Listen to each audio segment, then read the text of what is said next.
6:31. Welcome to the 29th of November 2024. Welcome to the Citi Breakfast Show live on your dial 97.3 FM.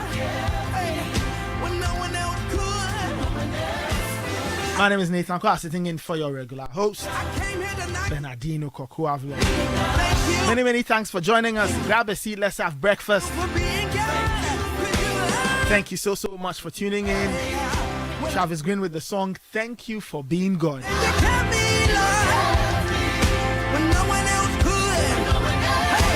Great tune to start us off on a Friday morning. Send us your thoughts on 0549986996. Get to us on X at Citi973, hashtag CityCBS. And of course, we are flying on the wings of CityNewsroom.com.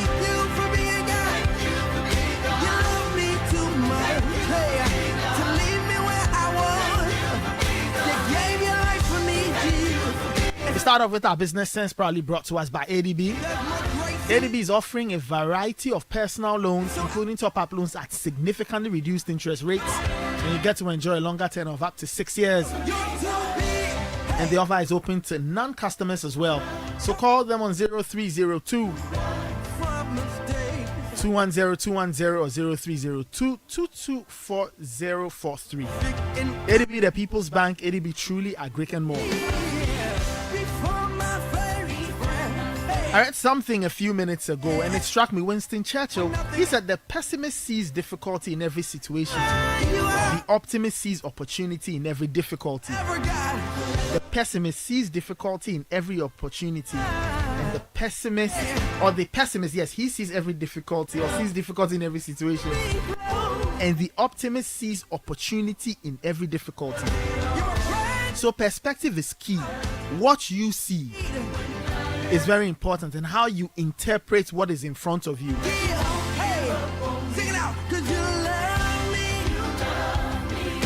So an opportunity may present itself in a disguise. It may be wearing a different set of clothes. One person will see it and say, oh, this is a problem, let me walk away from it. Somebody says, no, this is a chance to explore, this is a chance to learn something new, a chance to resolve a challenge. So always remember that perspective will shape your point of view. It will shape how you see things. So ask yourself, what perspective am I looking at the situation through? The perspective or prism will help you know what step to take.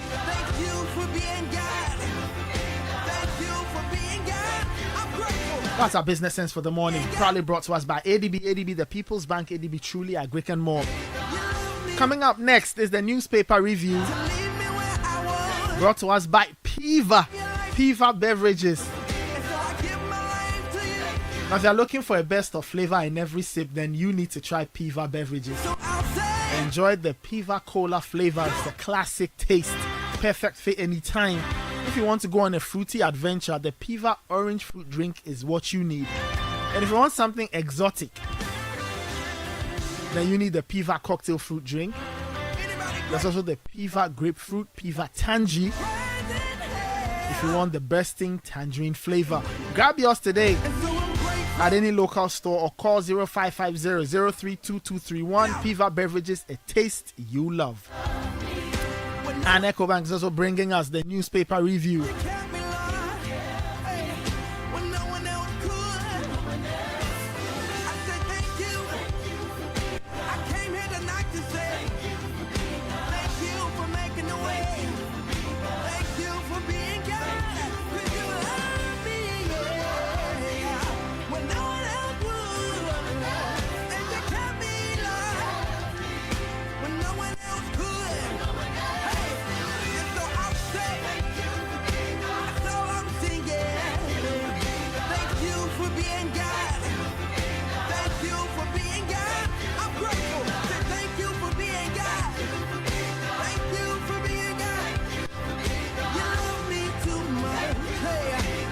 .36.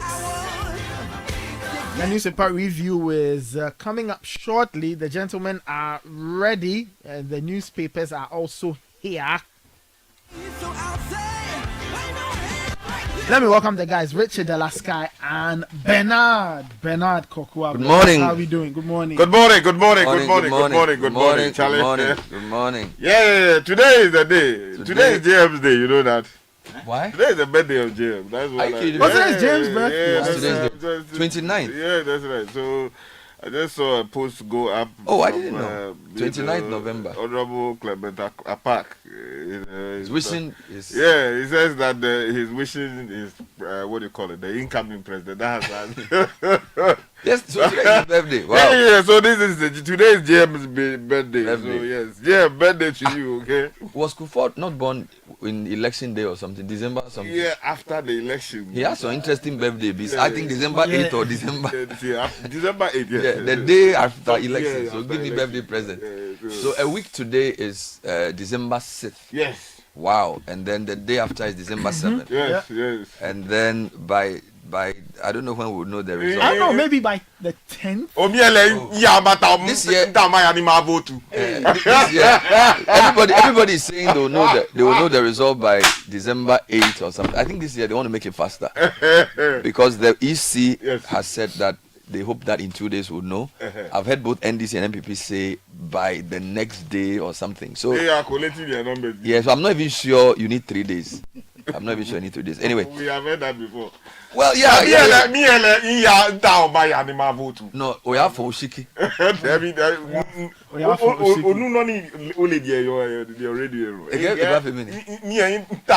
This year in town my vote. No, but why should be two? Why should it be vote two? Yeah, because you have to guide it. You have it's a normal vote too. Yeah, it's very important because if you just say vote is English, but vote too is gone. We have to create our own language. Daily Graphic 2024 elections. Baumia Mahama signed peace pact. 11 other candidates concur. Story by Emmanuel de Bohox. And also election security task force engages UTAG. Page 13. Electricity challenges fixed. Lights on across country. This is the energy minister, and Glyco calls for peaceful election. That's on page 4. Meanwhile, President inaugurates Akimodam Market. It's on the back page as well. Okay, let me take you to the Chronicle for this morning. The big story: I'll change the face of sports in Ghana when elected president again. John Dramani Mahama, the birthday man, celebrating sports on the front page of the Chronicle. Also on the front page this morning, Dampare-led security task force meets TUC in Accra. Mad rush for MPP T-shirts in Ashanti region comes with a photograph of Dr. Mahamudu Bawumia, the MPP presidential candidate, and the Precious Minerals Marketing Company is quoted here saying the success story via strategic investments. Daily Guide 2024 elections. Presidential candidates signed peace pact is on the front page. Also, Kufuor reaffirms support for Bawumia. Ewukugwa, Chief Petitions Minister over hospital name. And then Bawumia to win polls with 50.2% according to IPG research. Traders commend election security task force, also on the front page of the Daily Guide. The News Center says appraisal delivers exceptional results. A pivotal step forward for Springfield toward commercial development. Comes with a photograph of Kevin Autry, who is the Chief Executive Officer of Springfield. Also on the front page this morning, the story about the political leader signing a peace pact in Accra. Communications Minister launches Ghana's digital economy policy. I need a copy of that document, Honorable Esther. And then NHIA to spend over 57 million Ghana cedis on free dialysis for all. The Herald has a lot of stories. Chief Justice Carter, Special Prosecutors Anti-Corruption fight with strange transfer of judge a year after Kisia Jabin publicly cried over frustration. There's a photograph of the CJ, the Special Prosecutor, and one Safo Kantanka, I believe is the justice in question. Chachuchi Kata sues Kofi Akbalu for defamation. Also, GJA demands free access for all media houses at elections. And South Busa MPP parliamentary candidate accused of assault, victim hospitalized. Meanwhile, Heath Goldfield court bogus Christian mine workers with promises despite concerns and Akufo-Addo ban on mining lease. The Ghanaian publisher says, debate me on economy. F. Bawumia slams Mahama for not understanding data. Also on the front page, Bagbing NDC hold government hostage. Apenyo marking slams Speaker Bagbing. Also on the front page this morning, GJ demands safety of journalists, condemns invasion of Metro TV, and Nick Danso, Ghana Link grab International Business Awards. The Inquisitor, to ban or not to ban. Toy gun importers worried. There's a photo of the IGP on the front page. Springfield GMPC complete Afina 9 well discovery appraisal test. Also in Kranza Queen Mother's journey to ancestors starts today. And NHIA ready to implement free dialysis program according to the CEO. Ken Crunch's Daily Searchlight is with me. He says, tell us your plans to combat kids on the streets problem. Civil society demands from NPP and the NDC. Also, the story about GJ condemning Gestapo invasion at Metro Television, and some other stories on the front page. The Republic Press, Nana Sheikh's NDC as new projects spark nationwide excitement. Also, Kufuor calls Alan's bluff, insists Bawumia is right choice for Ghana. And armed robbers strike at Domabing filling station, leaving one dead. And robbers kill gas station owner at Gomoa Akotse. A lot of violent stories. And then also Busa South PC allegedly assaults journalists. All of these on the Republic Press front page. The Informer, Baumia's policies supersede all, Kufuor declares, urges Ghanaians to vote for him. The Chief Justice is here on the front page. Chief Justice stresses patriotism towards a better Ghana. Also on the front page, let's unite for victory. Napo is urging MPP loyalists and avoid violence in addressing elections differences. The Peace Council is urging all of us. Daily Democrat, vote MPP out for hardship. Opoku Ajiman photographed. She is the vice presidential candidate for the NDC. Also, she says we will work with Queen Mothers to fight poverty. Meanwhile, Mama vows to end economic hardship is also on the front page. And BCM Ghana accuses police of bias. And finally, from me, the Daily Post says this morning, MPP top guns flying their kids out of Ghana ahead of December 7 elections. Comes with a photograph of the Minister for Interior, Henry Kwote.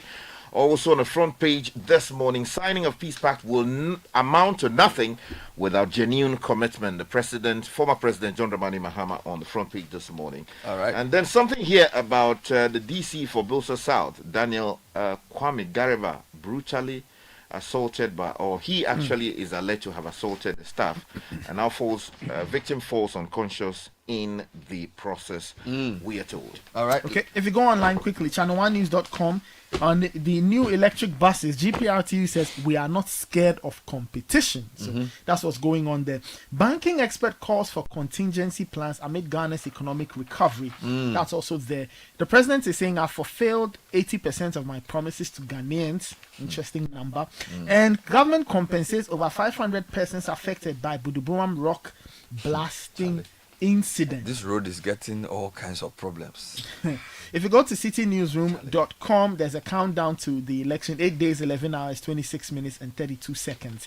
The EC, in line with the elections, is saying that it has identified shortfalls in ballot papers for Volta region constituency. Completely unacceptable. This is the second problem. Last week, Totally unacceptable. They had to print again. Last They had time to there burn was some ballots. Bono and Volta and Oti. Yeah, but why should it be the Volta region?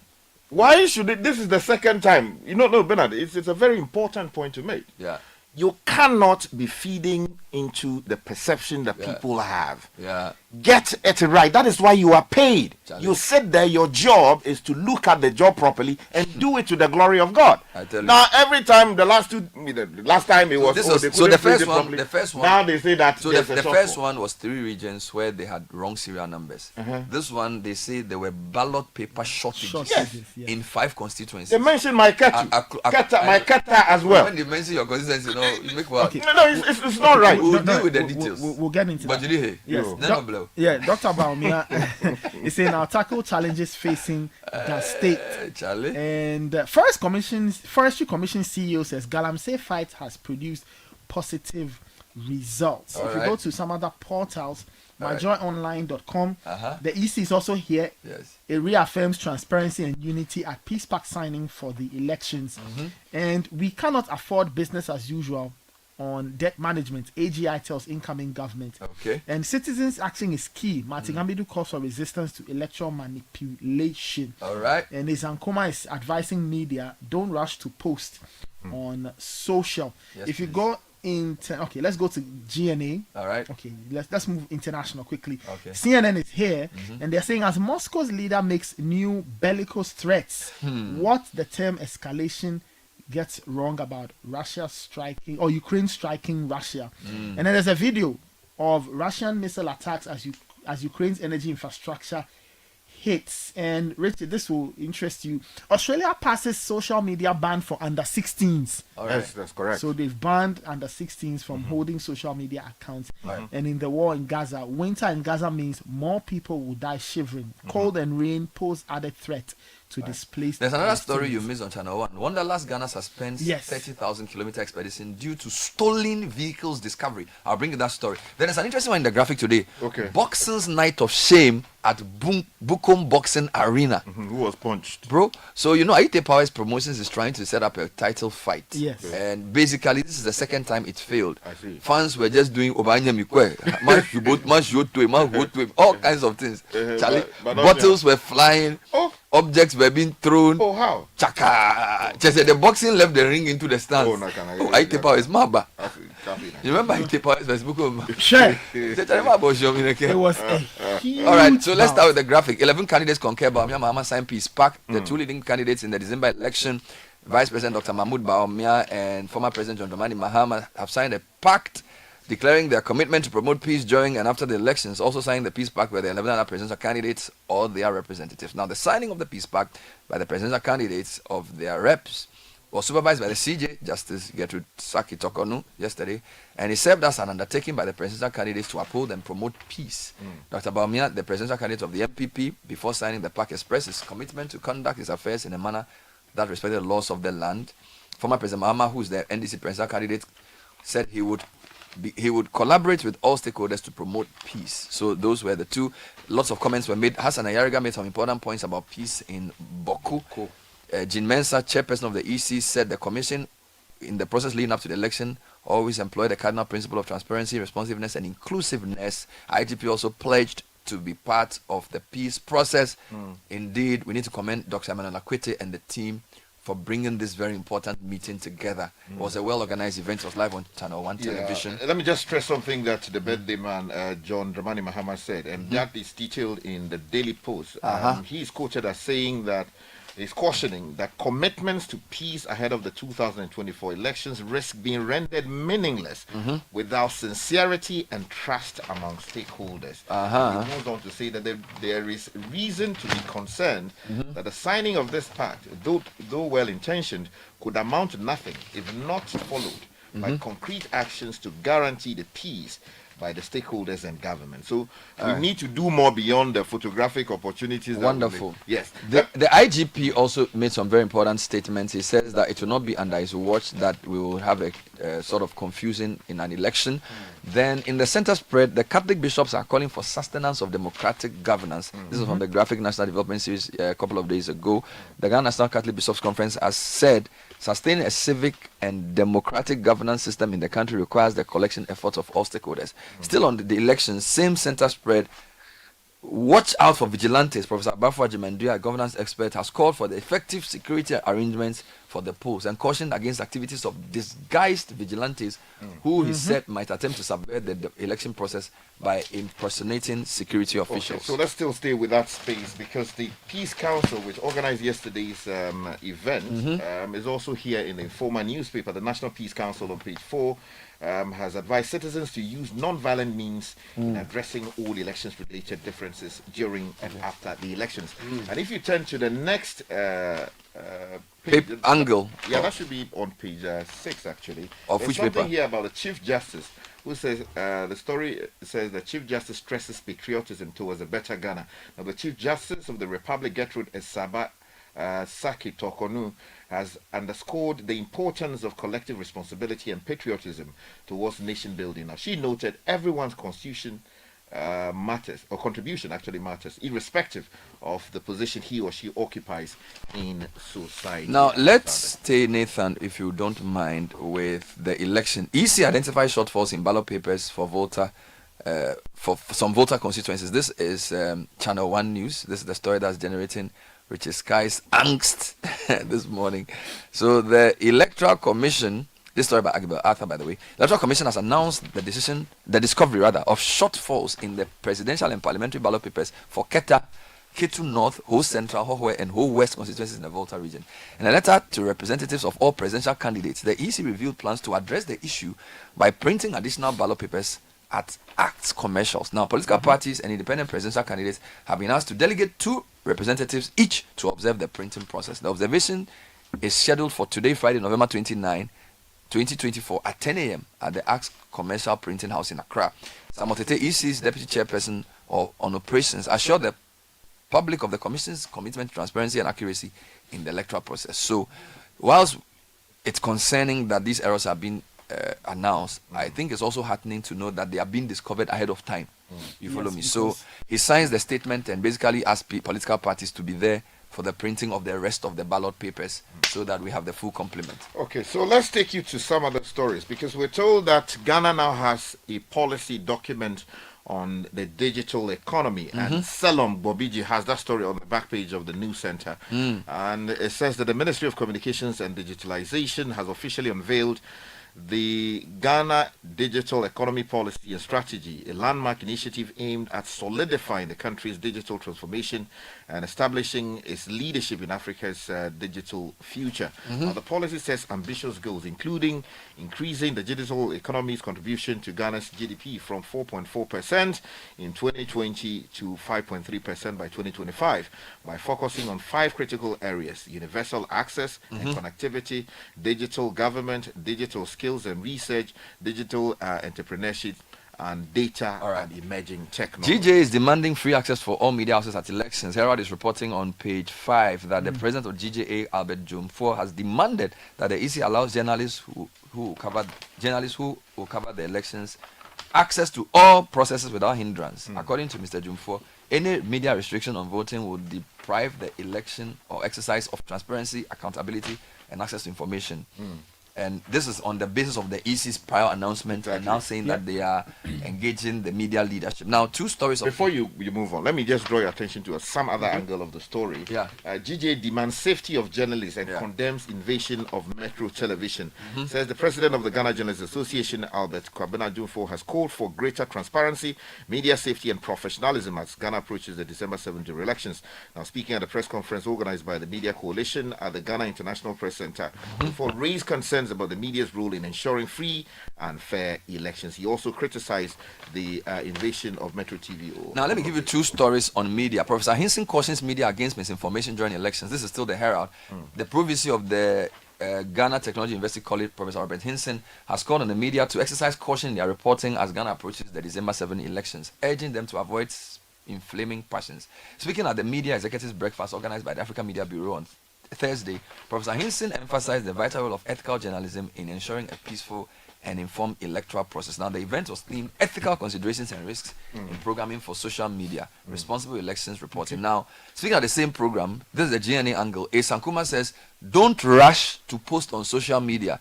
Verify content first. So, a private legal practitioner has cautioned media practitioners and the public about the dangers of rushing to post unverified information on social media, especially during elections. Addressing the topic of legal risks associated with online communication, Mr. Nkrumah underscored the critical importance of verifying content before sharing it online, as it had the potential for legal ramifications. All right, let's go to the central region. This on citynewsroom.com. Government compensates over 500 people affected by Buduburam rock blasting Why is incident. that project leading to so many issues? Yes. Have the people, that's a good one. They are compensating. I support it. They should do that. People are entitled to compensation. But how about the people in the Volta region and other parts of the country who suffered massive devastation as a result of spillage of excess water from the Kosombo Dam? Till date, have they compensated them fully? Well, there was an announcement of the number of people affected. I think the last 2 weeks. Remember, there was a story that gave the exact details of those who were displaced, those whose property were removed. I don't know whether it was the ministry that brought that information out or NADMO. But that was the first time we had seen a comprehensive report on the specific number of people. So maybe that can be the next stage to deal with that. But I want to hear the details of this rock blast issue, Nathan. Okay, so the story says that the government has compensated over 500 individuals whose properties were damaged during that incident. The blast occurred in October 2024, resulting in the destruction of several properties. Now, Solomon Dakokwam, who's the DC of Gumwa East, says while some recipients expressed dissatisfaction with the compensation amount, he, the DC, confirmed that the government had also provided inconvenience allowances to the affected individuals. And he also went on to add that victims who had lost their properties earlier in the year after a diversion and a flooding of the Gumwa Ocheko stretch have been compensated in the form of building materials. Two stories of importance. Wanderlust Ghana Expedition Club has announced the suspension of its ambitious 30,000 kilometer cross-country overland expedition after 2 of the expedition's vehicles were found to be stolen while entering the Republic of Congo. It was discovered that a 2016 Lexus RX 350 and a 2018 Toyota Tacoma had been reportedly stolen in Canada in 2019 and 2022 respectively. The vehicles were seized by security officials in the Congo as part of ongoing investigations, with Canadian and Ghanaian law enforcement agencies being informed. The third vehicle in the convoy, a Ford F-150 Raptor, has been returned to Ghana from Pointe Noire, Congo. The vehicles were originally purchased from car dealers in Accra after thorough due diligence, including paid Carfax verifications, which at the time showed no discrepancies. Wanderlust Ghana has expressed its commitment to cooperating fully with the investigation and has vowed to take legal action against the sellers of the stolen vehicles.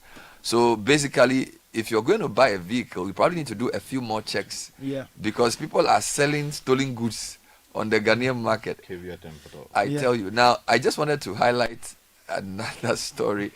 This is terrible. Buyer beware. Now, the president is going to inaugurate the Obeche-Bilamte interchange today. Beautiful. The Republic Press says that Nana Sheikh's NDC has new projects spark nationwide excitement, and it lists some of the projects he's launched or commissioned. That's because of Sky's English here.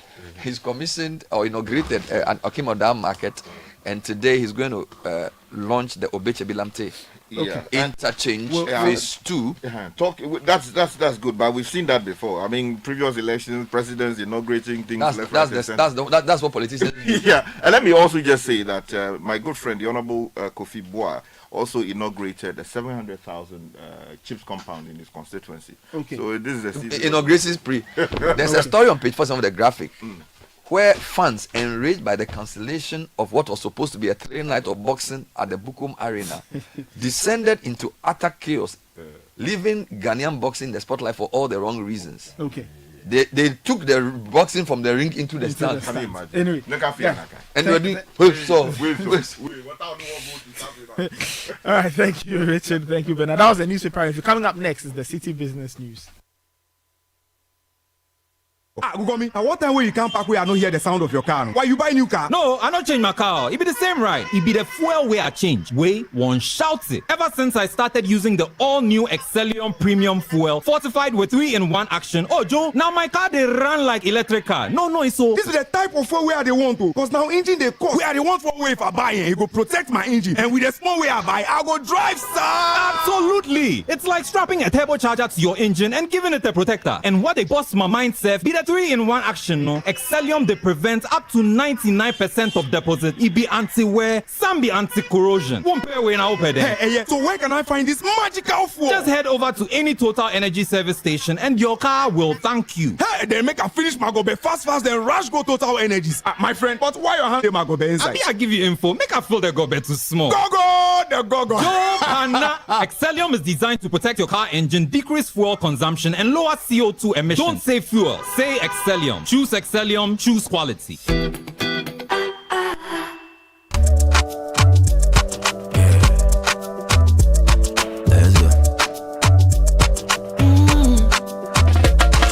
My body, when you wake up in the morning and you know the money calling, oh you go work, but you know it's out in your side. If I believe with us, if I hold my hand and believe, cause you know it's out in your side. And when you dream, no say I live for you.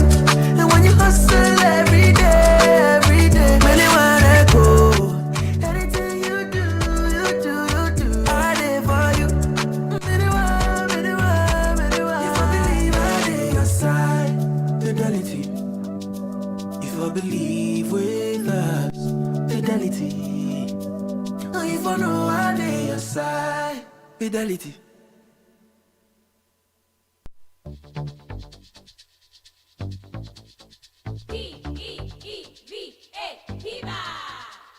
Looking for a burst of flavor in every sip?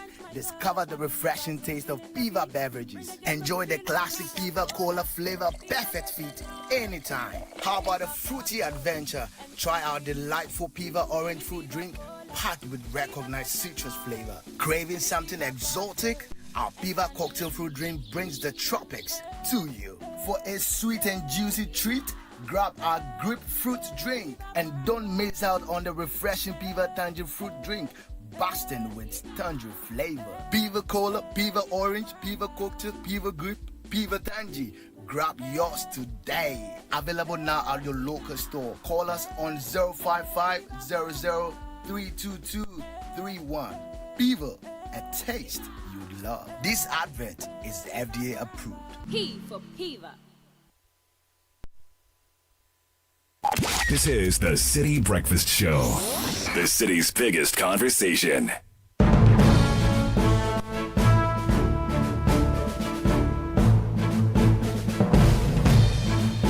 Welcome back. Coming up next is the City Business News, proudly brought to us by Goyle and by EcoBank. Let's get into the latest. Ashika Caesar is here, and also MTN. MTN is also bringing us the City Business News for the morning. Hello and welcome to the breakfast edition of the City Business News, proudly brought to you by MTN Goyle and EcoBank. My name is Nashika Caesar. Coming up, Bank of Ghana to announce monetary policy rates today. Also coming up, government's urge to alleviate tax burden on small medium-scale enterprises.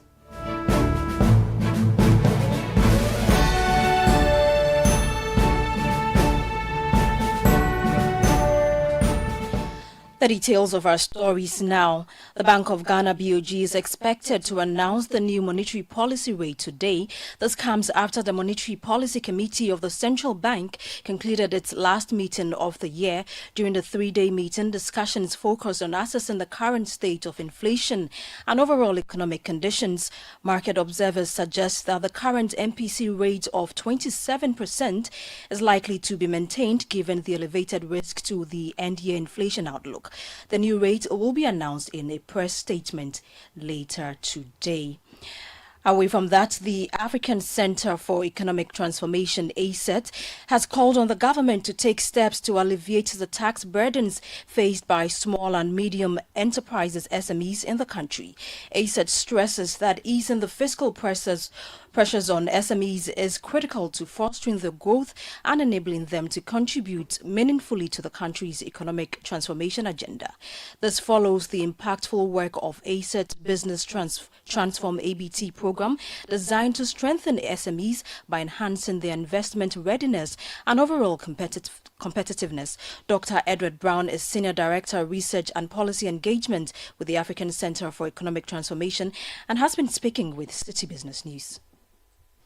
These SMEs, although they want to become investment ready, there are so many gaps ranging from financial. If you look at what the Asian tigers did, countries like Korea, Malaysia, Vietnam, Thailand, Singapore and others, the government had a critical role in supporting the private sector through financial mediation, through technical support, giving them either low bearing interest rates, discounted interest rate, low.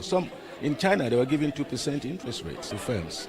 And that's why you see all these Chinese come in here, because they get cheap loans and they're able to do, market their products here. But in Africa, we are not deliberately supporting our firms. There's the presumption that the private sector is making money, the guys are good, and so we need to tax them. But if you tax them ad nauseum, they have no capacity to grow. So what are you taxing? But if you focus on helping them to grow their companies, expand, increase their job, employment and so on, then you would have much greater revenue to tax. The companies will have higher revenues and you can tax them and you can take that money to do other things. So it's a collaborative process. Dr. Edward Brown is a Senior Director, Research and Policy Engagement with the African Center for Economic Transformation. Meanwhile, Programs Manager of ACET Business Transform, Charles Boatin, has stressed the need for SMEs to address issues of financial management, governance deficiencies and poor information management practices comprehensively to position themselves as attractive prospects for investment and sustainable growth. These SMEs, although they want to become investment ready, there are so many gaps, ranging from financial mismanagement, operational deficiencies, lack of skilled workers, and all that. They are going through a lot, and these are some of the issues that we found worrying businesses. But ASSET came out with an investment readiness framework. This framework is supposed to help SMEs in 3 domains. Information readiness. What this means is that SMEs should be able to have information on file whenever investors are there to support them. We have business readiness. Their business operations should be on point. They should have a good understanding of all that they are trying to do. Then last but not least, owner or governance readiness. For an investor to support an SME, the investor should see the commitment of the business owner in delivering value. So for ASSET, we came out with this investment readiness framework, and it points to the fact that the owner must be positioned in a way that they will be ready to utilize the funds that they receive for the betterment and the growth of the business. You heard there Charles Boateng, who is Programs Manager of ASSET Business Transform. Away from that, Enterprise Group, a leading insurance company in Ghana, has reaffirmed its commitment to community development by commissioning the Butterfly Center at Region Accra, a dedicated facility supporting children with special cognitive development needs. This initiative, undertaken in partnership with key stakeholders, forms part of the company's corporate social responsibility agenda. Speaking to Citi Business News at the commissioning ceremony, Head of Communications and Synergies at Enterprise Group, Phyllis Woodnate, highlighted the company's dedication to building resilient communities through impactful projects like the Butterfly Center. This year we are marking the centenary celebration of one of the oldest insurance company in Ghana, that's Enterprise Insurance. So as part of our centenary celebrations, we've had quite a number of corporate social investment activities, and this is one of them. So for Enterprise, we are very concerned about giving back to the community, and health is one of the areas that we look at. For the past few years, we've been quite active in the area of mental health. So if you recall, about 2 years ago, we renovated one of the male wards of Ankafo Psychiatric Center. So this center, which we call the Butterfly Center, is a center that is devoted to the early assessment or detection of children with neurodiverse conditions. So it's a daycare facility. It will help manage the children with the neurodiverse conditions and also give some sort of, a few hours of respite to the caregivers. But basically the whole idea is to try and manage these children so that we can bring out the best in them. That was a Head of Communications and Synergies at Enterprise Group, Phyllis Woodnate, speaking there. Now let's have a quick market check on the currency board across some forex bureaus. The dollar could be sold to you at 16 cedis 40 pesos. The British pound is going for 20 cedis 50 pesos, and the euro could be sold to you at 17 cedis 30 pesos. And that's all for the breakfast edition of the Citi Business News, proudly brought to you by MTN Goil and EcoBank. My name is Nashika Caesar. Many thanks for your company. Do you have a great business day. The other day, I visited Kweku at his spunky new office to congratulate him on opening his business. And man, was I impressed. The business is just moving quick. The sales, customers, everything is just working seamlessly. The secret?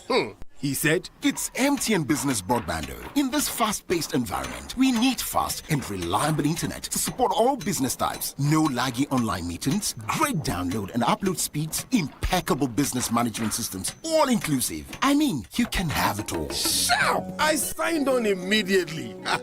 To enable your business stay ahead and stay connected, make sure you're signed on to the best internet made just for businesses. MTN Business Broadband. Sign up today on broadband.mtn.com.gh and manage your account on my MTN app. Call 0244 308 111 for more information. We are good together everywhere you go. Every day, people have money emergencies.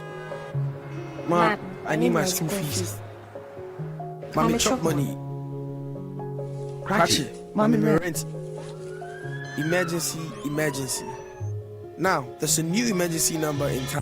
Join the conversation on the Citi Breakfast Show on Facebook at facebook.com/Citi97.3, Twitter at twitter.com/Citi973, and Instagram at instagram.com/Citi973 with the hashtag CitiCBS.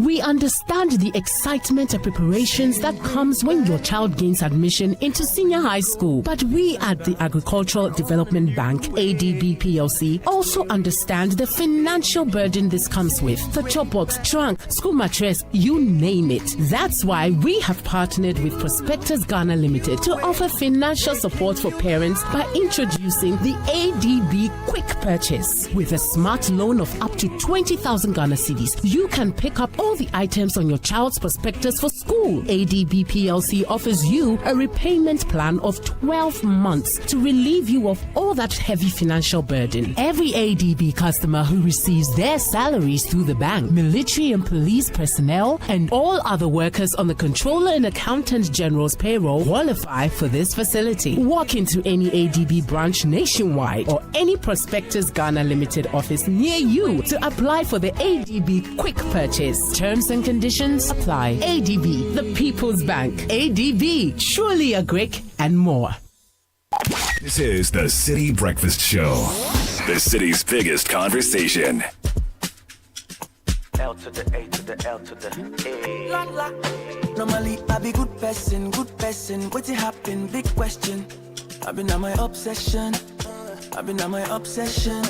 Normally by 6:30, pillow fighting, movie nighting, like in the romance. 7:13. Still listening to the Citi Breakfast Show. Just gone by was the City Business News, brought to us by Goyle. Goyle is giving you the Goyle Super XP, the ideal choice for most vehicles, and it's flowing wah. How many Goyle stations in the country? So just go there or drive to a Goyle service station. Look out for the Super XP sign. Fuel up your vehicle. Goyle Good Energy.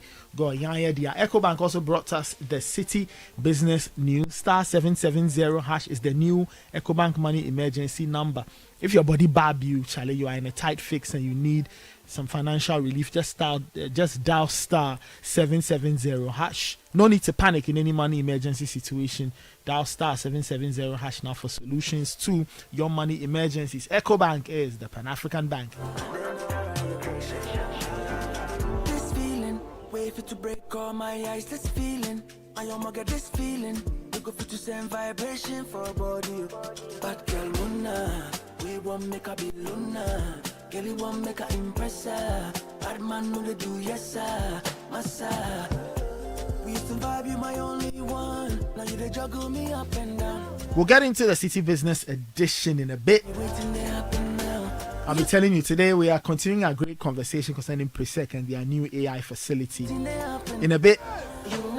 But before that, Universal Motors is saying that you can own the rugged and reliable Volkswagen Amarok manual transmission. So it's a stick shift, 2.0 liter diesel engine, and it's delivering an impressive 132 kilowatts of power, and is going for 540,000 cedis. Call or send a WhatsApp message to Universal Motors on 0544338804 to secure yours today. Don't miss out, act now. Telecel is giving you exciting news. Get connected for less with their discounted MiFi at only 500 cedis and get 10 GB free data. For all your internet connectivity concerns, this portable Wi-Fi has you covered. Don't miss out on this limited time offer from Telecel. Visit any Telecel retail shop today to grab your Telecel Connecting Energies. And if you're sending money to the Gambia, Guinea, Liberia, Nigeria, and Sierra Leone, just know that it's easy these days. Through the PAPS, which is the Pan-African Payment and Settlement System, you can send and receive money from all these countries in minutes. Just go to any First Bank Ghana branch, or you can call 0596 921 921. Just to vibe, you my only one. Now you they juggle me up and down. But tell me waiting there up and down. You not say I did try. Let's get into the City Business Edition. This morning, we are giving you part 2 of that conversation between Bernard Avle and Professor Kwame Nabuahin, who's a Stanford professor and neuroformic engineer and AI visionary. Change the global AI game. It's a conversation on the first AI lab in a West African school, and that facility is at Prostate. Let's get into the City Business Edition for the morning. Enjoy.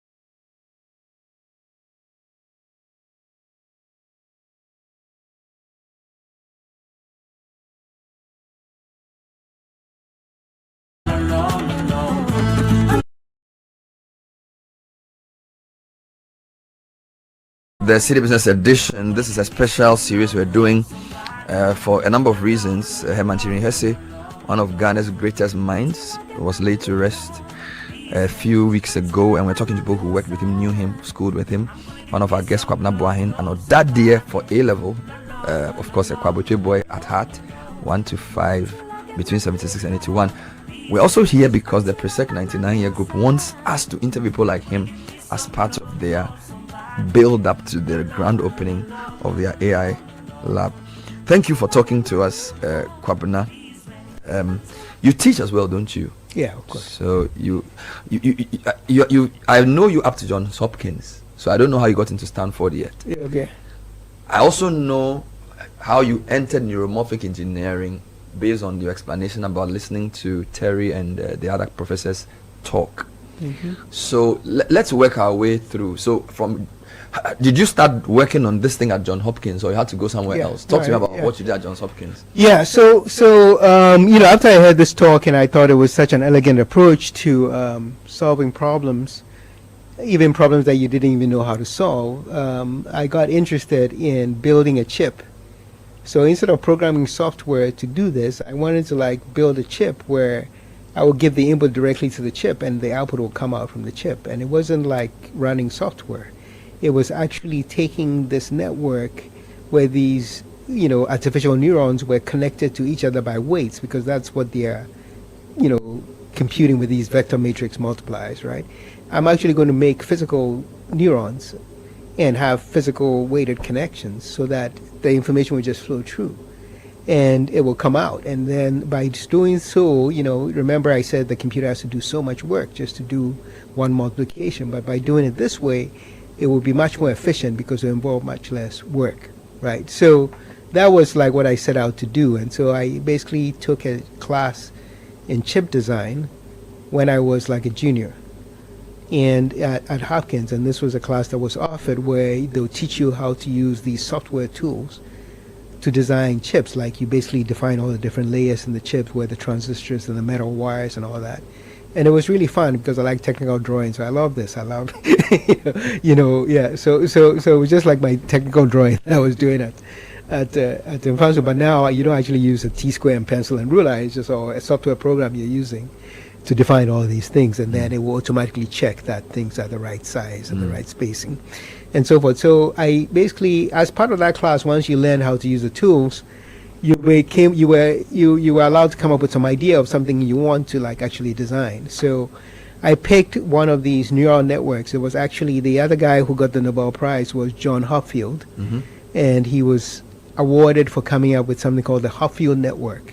Okay. And this was a model of how memory works in the brain. So unlike in a computer where you give an address and the computer goes to that location and it reads out some bits from some location in a chip, in the brain, the idea was that you don't have addresses, right? You think about Bernard and then this face pops into your mind, right? So, the various aspects of a person or properties are associated together, and it's actually pretty intuitive because what happens is you just have direct connections from the units or neurons that represent your face to the units or neuron that represent your name. So if you activate one, the others will get activated through these connections, and vice versa.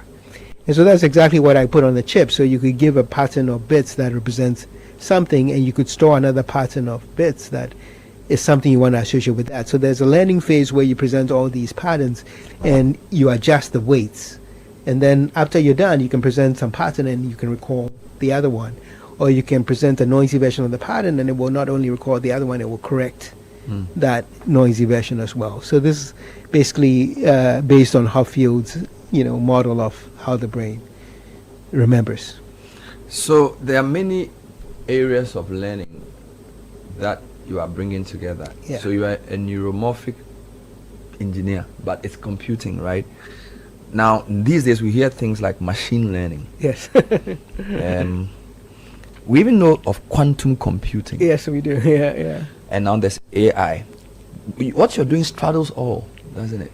Yeah, so kind of the terminologies overlap in some sense. So, when in the 80s, basically artificial intelligence when it gets to the public, right? If scientists have been working on things for decades and it finally starts working, whatever approach they are using now, when it gets to the public says that's AI. You see, so AI doesn't really mean anything. AI just means, back when in the 80s, when we were struggling with these neural networks, AI was what was called expert systems, rule-based expert systems, right? You might have heard about that, right? That was what AI was. Yeah. So AI is just a general term for what's in the consciousness of the public, like that we're doing, right?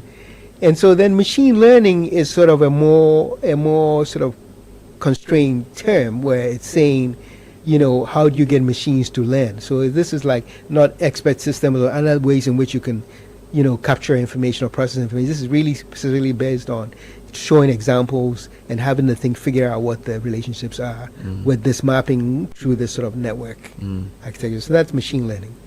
And then the deep learning is like, these networks, building these networks so they have lots and lots of layers, because we found that as we add more and more layers, and then you have more and more connections, it's like you're going from like a mouse brain to a human brain. It's like more powerful. Right. So you've explained deep learning, you've explained machine learning, you've also unraveled AI. What is quantum computing? So quantum computing is actually, very interesting, very interesting, right? So the way I currently think about what we are the current problem that we are facing, right? And the quantum computing is a good example of this, right? So people have begun to realize that computers are limited, right? They're very brute force, which, they have been, predisposed that way for a long time. And so one of the ways in which people are trying to get more powerful computing, is going with a whole new paradigm of computing, right? And what defines a computer, right? So, you guys write software, and you can also write software for a quantum computer, but there's something that's implemented in the hardware to support that software. So, and it's not like there's basically a basic set of operations that are, and those operations are chosen such that, just by stringing them along and everything like that, you can do whatever problem you want to solve, right? And so in a computer, you start with these ands and ors, like I went and figured out, OR gates and AND gates and inversion. That's the basic Boolean logic gates. And with that, you can multiply numbers, you can add numbers, and so that's where you build it out from. And so, but a quantum computer actually is using a different, instead of using zeros and ones, is using what I call quantum bits. So what's a quantum bit? Well, in the quantum world, something can be a 0 and a 1 at the same time. So you can have, a electron, it's got a spin, and there's a spin up and a spin down. But you can have, some probability that is the spin up and some probability that is spin down, superimposed. Right? So these quantum bits have this ability where you would need two different pieces of hardware to store that information. And a quantum bit, that one bit is storing that information. And as you increase the number of bits, you can store an exponential number of different patterns, because every bit you add, you get twice as many patterns you can. But now that's all stored in those same pieces of hardware, not in an exponentially number of registers in your memory or something like that. So that makes a quantum computer, it's sort of exponentially more powerful. It can basically store exponentially more information in the same amount of hardware. And so then that also makes you being able to things like crack encryption. So because then you can just try all the possible different keys, and one would work or not, but that's all in the same hardware. And so this is supports different representation. You're using quantum bits, and the operations that you're using is how you superimpose or entangle. These are quantum phenomena. Those are your basic operations that you use. So in this journey of building chips modeled on the human brain, essentially an artificial brain that is powerful, can learn, but does not burn up too much power, how close are we to getting the finished product? Okay, so it turns out that, and this is something I just discovered, working on this for decades, right, maybe 30 years, but this is something I just came to realize during COVID, right? When I had a lot of time to think, and I was also running into big barriers in my research and trying to sort of, how do you improve the energy efficiency? Now, and this is where the analogy with the quantum computing comes from. In fact, this is kind of like inspired my new way of thinking about this problem. And the history is interesting. So back in like 1982 to 1984, Richard Feynman, who was a famous physicist at Caltech, John Hopfield, who actually taught me neural networks when I went to Caltech to actually, move out to do my graduate work, my PhD. I worked for a guy called Carver Mead, who is actually a pioneer of what they call VLSI design, very large-scale integrated circuits. So he basically came up with the tools and techniques to allow people to design chips. And so he actually taught the first class that the kids actually designed a chip, taped it out. Like they sent the design, they got the chip back and they worked. Like this was back in the 70s. And so the class I was taking at Hopkins when I was an undergrad, it was like it came from that, his work. We were using his textbook. But anyway, then he got interested in this neuromorphic. He actually coined the term neuromorphic engineering because he got interested in the brain. He found out that, similar to where I was coming from, he realized that at the end of Moore's law, our computers were not, even though, what Moore's law did was that as you make transistors smaller and you pack more of them onto a chip, everything gets better. The amount of energy used to do an operation gets less. The number of operations you can do per second goes up. And the energy you are using is still the same for the whole chip, right? So Moore's law was a thing that was driving project. We just had to wait. People don't realize this now, but we used to throw out our computers every 2 years because the same money you could get a computer that was twice as fast, that has twice as much memory, and you'd notice the difference, right? So you just have to wait. With the same amount of resources, you could do more compute. And so that was really focusing. So far we've been focused on sort of how do we do more compute. Okay, but now we've entered a regime where, like if you take one of these GPUs, graphics processing units, it's now got 10,000 cores. Mm-hmm. Like, that means that it can be doing 10,000 multiplications at the same time. Like, it's got that many processors in it, right? But now, because now there are so many processors on them and they've gotten so small and the transistors and everything, they're using very little energy to do those multiplications. But after they get the results, they have to send it to the other processors because they're working together on a problem. And so it turns out that this communication, sending the results that one processor has to another processor over there, is now using about 100 times more energy than doing the multiplication itself uses. And so now we have a communication problem, not a computation problem. Wow. And the communication problem, and this is sort of fundamental, because now imagine that we go to like 20,000 cores on the chip. We make them even smaller, they do the multiplication even more efficiently, cheaper, but now we have to communicate twice as many messages. And we have to communicate them twice as far because there's 20,000 of these guys, not 10,000. So your communication cost increases quadratically. As you scale out, you build larger systems, you have more cores. And so the cost of, at some scale, the communication just dominates. And when it dominates, it keeps going more and more costly. So that's the problem we have, right? And a lot of people don't recognize this. They are really focused on making the compute cheaper. But now it's the communication that's dominating. Wow. It's like you live in Accra and you spend all your time in traffic. That's what's killing us. It's not that when we get to our offices, we can't do good work. But it's that we spend most of the time trying to get there to do the work, and then we get there, then we have to leave and go back home because it's already, otherwise we'll get stuck in traffic. So that's what's happening in computers right now. You're working on this with your team at Stanford? Yes. How large is your team? I have a small team. Small team. Yeah.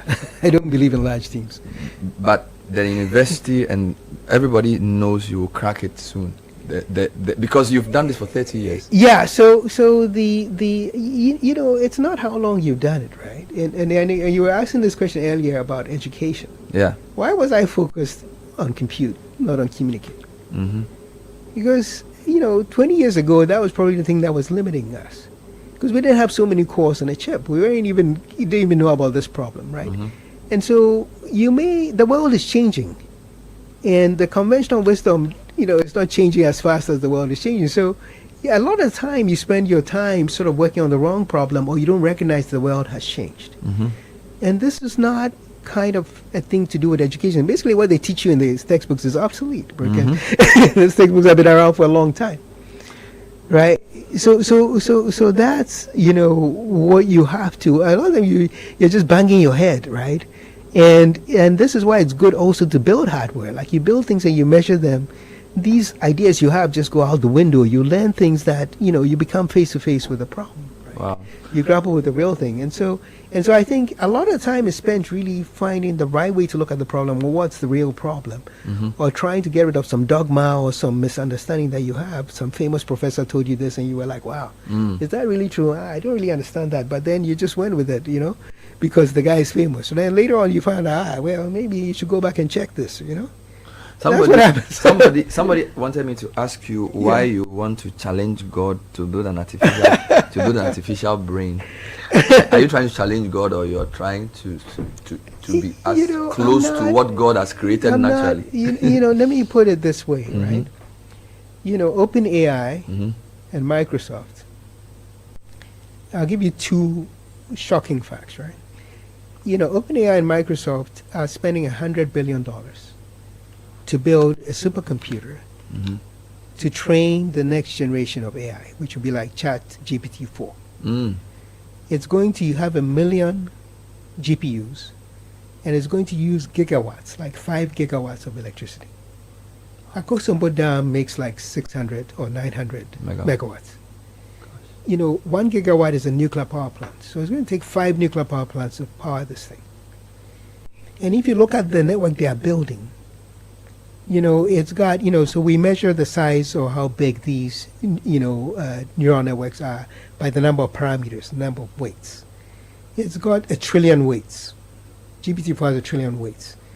A mouse brain has 1 trillion connections or weights. So GPT-4 is about a mouse scale brain. Human scale is 3 orders of magnitude larger. It's a quadrillion, 10 to the 15. Wow. So they are using 5 gigawatts, and they're at the mouse brain level. My God.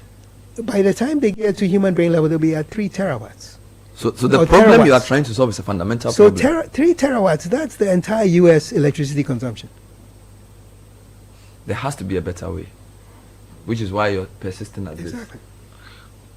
Look, this is incredible. I know we've done a lot of technical things in this interview, but basically it's a very simple thing.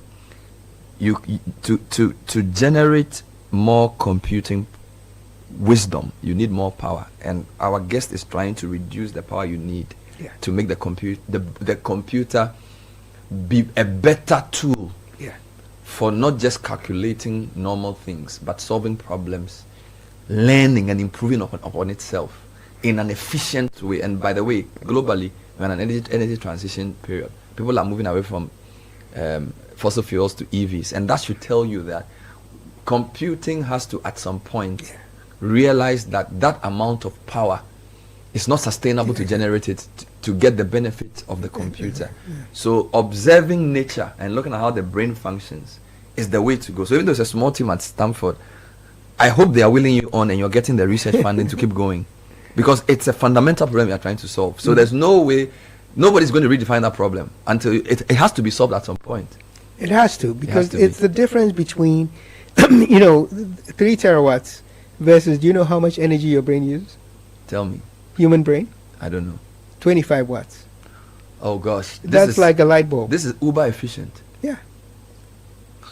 You can't compete with the creator. So that's the point. I'm not trying to be God, but I'm trying to save the planet. You are trying to if we are going to use... You are trying to use this... you are trying to basically mimic what he does to make things better for everybody. Exactly. Right? And it's the difference between... like you are sitting here in Ghana, they're going to train these models in the States on some language that they're not going to use Tree or Ga or any of our local languages. They're not going to take any of our folklore. They're not going to. So basically, it will be like one model for everybody, and we are not the guys who are going to decide what that model is. So we basically will be consumers and not contributors to this. And if we are going to actually indigenize it, Africanize it, like Herman always talked about. Right, we can't do it. We don't have the $100 billion to train our own, right?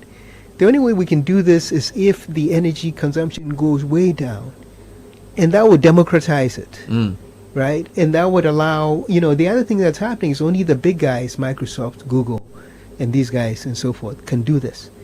If you are a little guy and you want to do a startup and start something, you probably have to get some cloud service from these guys, they control you basically, you know. So it's really concentrating the power and the knowledge in a few places. For somebody who's advanced in science at some of the world's best universities, you're still very concerned about Africa and how we can develop and compete, right? So beyond being an emblem of excellence to the world, that they know you are Kwabena, so you're obviously from Ghana, are you thinking of any other way in which you can help the country or the continent? It's a good question, right?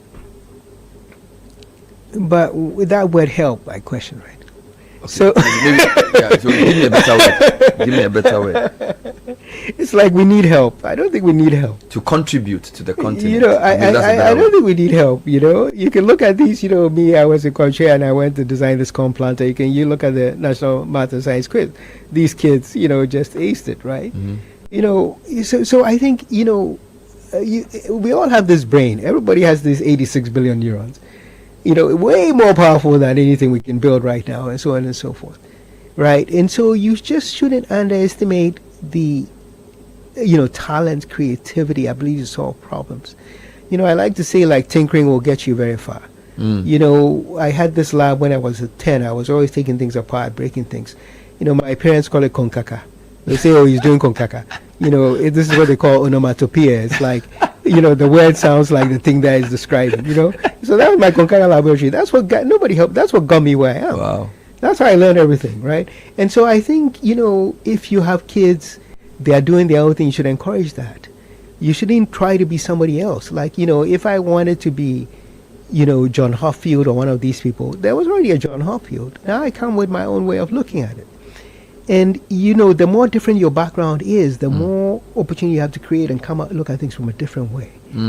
And when it comes back into your environment and imply that, you know, there's all these things, you know. So basically one of the reasons we have why the brain and we can create African solutions to African problems. We don't need to get anybody's help. It's the same brain. Yeah. But you are a sort of an outlier, aren't you? Because I don't think I'm an outlier. I think I just had the opportunity. You know, yeah, I think there's so much talent out there. Even the way you learn, right? You were always unorthodox. I disagree with that. You know, there's this term called the scientist in the crib. Have you heard this term? The scientist in the crib. Self-evident. Yeah, you have kids. Yes. So when they were 2 years old, pulling. They call terrible twos, yes, right? Cracking things up. They're always doing their own thing. Yes. Like you may try to say, sit down, keep quiet. Or you try to explain to them that, oh, you should do it this way, not this way. They will pretend. And then you go away, they're gone. Because he's a scientist. He's got some hypotheses. He thinks that if he goes and he does it this way, this will happen. So he's trying to figure it out. But if you tell him, oh, this is the way it's going to work, but, you know, because if he does it your way, then he has to come back to you and ask you, so he wants okay, if this happens, exactly. He wants to have a way of thinking about how the world works. So if he's in a situation and something happens, he says, no, if I do this will happen, then you do it. That's a scientist. But then so you've got you got the scientist in the crib. Okay. And you know what I tell my students is like, you just go back to that 2-year-old. That's what you have to do. So we are inherently scientists. The best way to learn, is to experiment. That's what you're Absolutely. saying. Then our educational system doesn't help at all. So should we cancel schools or change the way they work? You know, there should be a lot more practicals. There should be a lot more labs. There should be a lot more working on projects. And, you know, at this day and age, you know, you can see, look, I've taught at Stanford for 20 years. I've never given a midterm or a final. I don't believe in exams. How do you examine your students? All my classes are project-based. So solve a problem. Exactly. Either you come in and we're doing a lab and you build something. You know, so I teach a class for juniors, right, the third year bioengineers.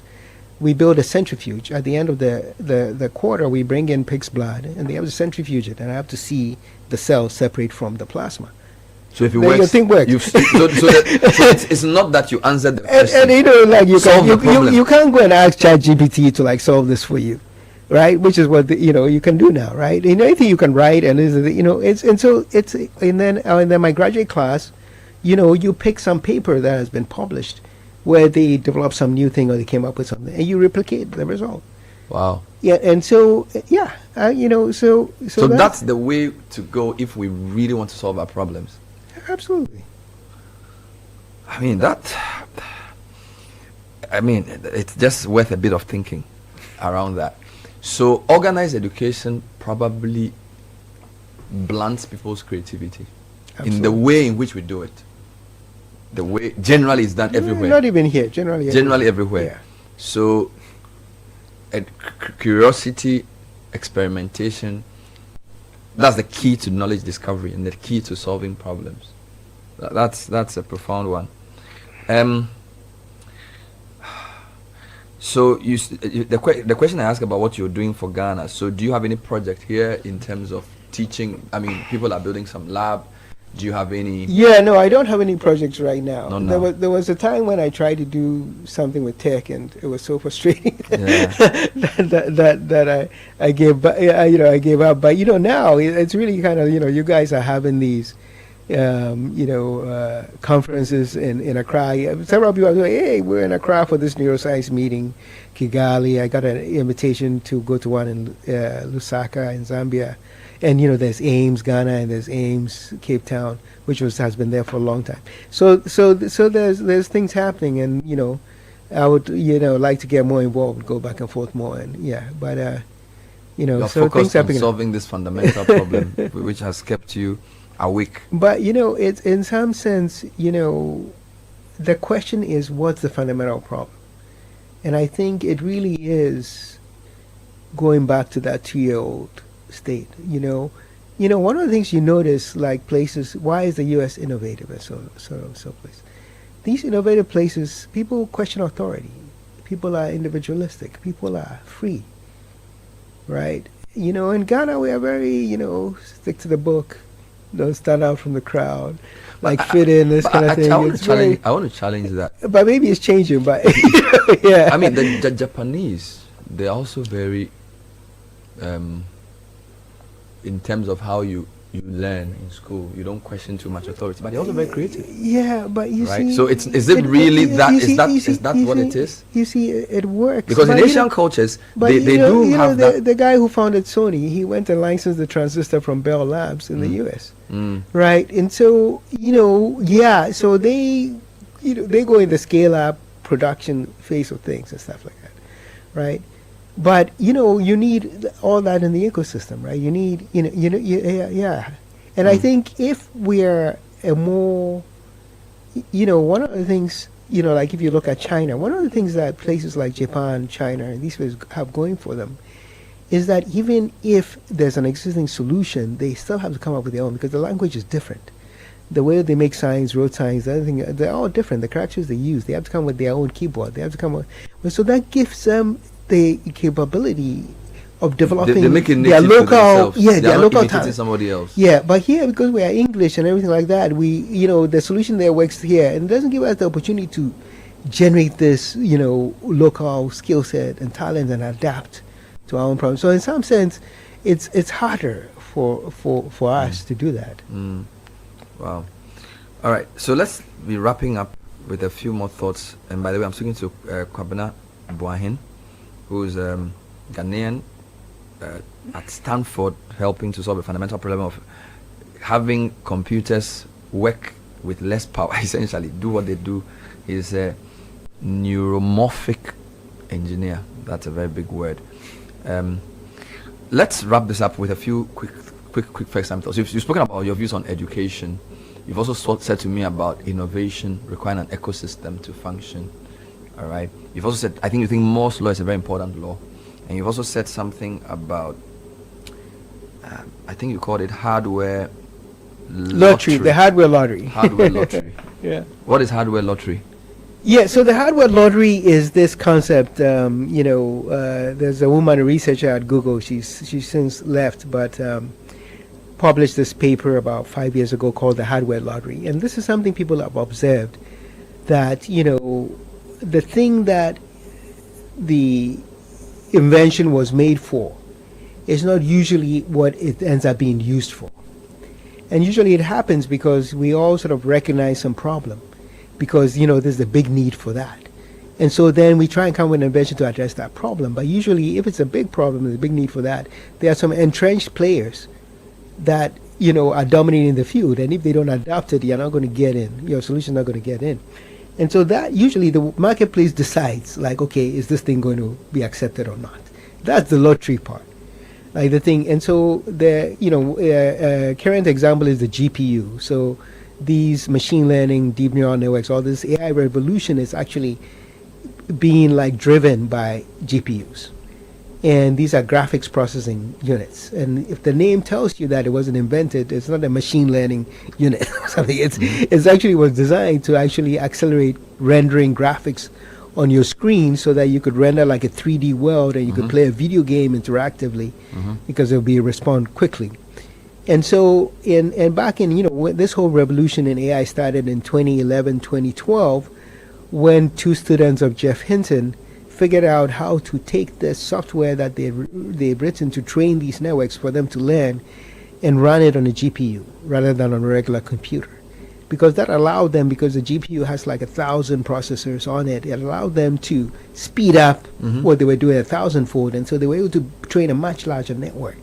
And it turned out that that was the key. As you made these networks larger and larger, you just got phenomenon that you didn't even believe. I mean, it's like, and so that's the hardware lottery, because this GPU wasn't designed for this application, but now it's been very successful, and there are companies that are designing hardware specifically for deep learning, but they haven't been able to, unseat the GPU.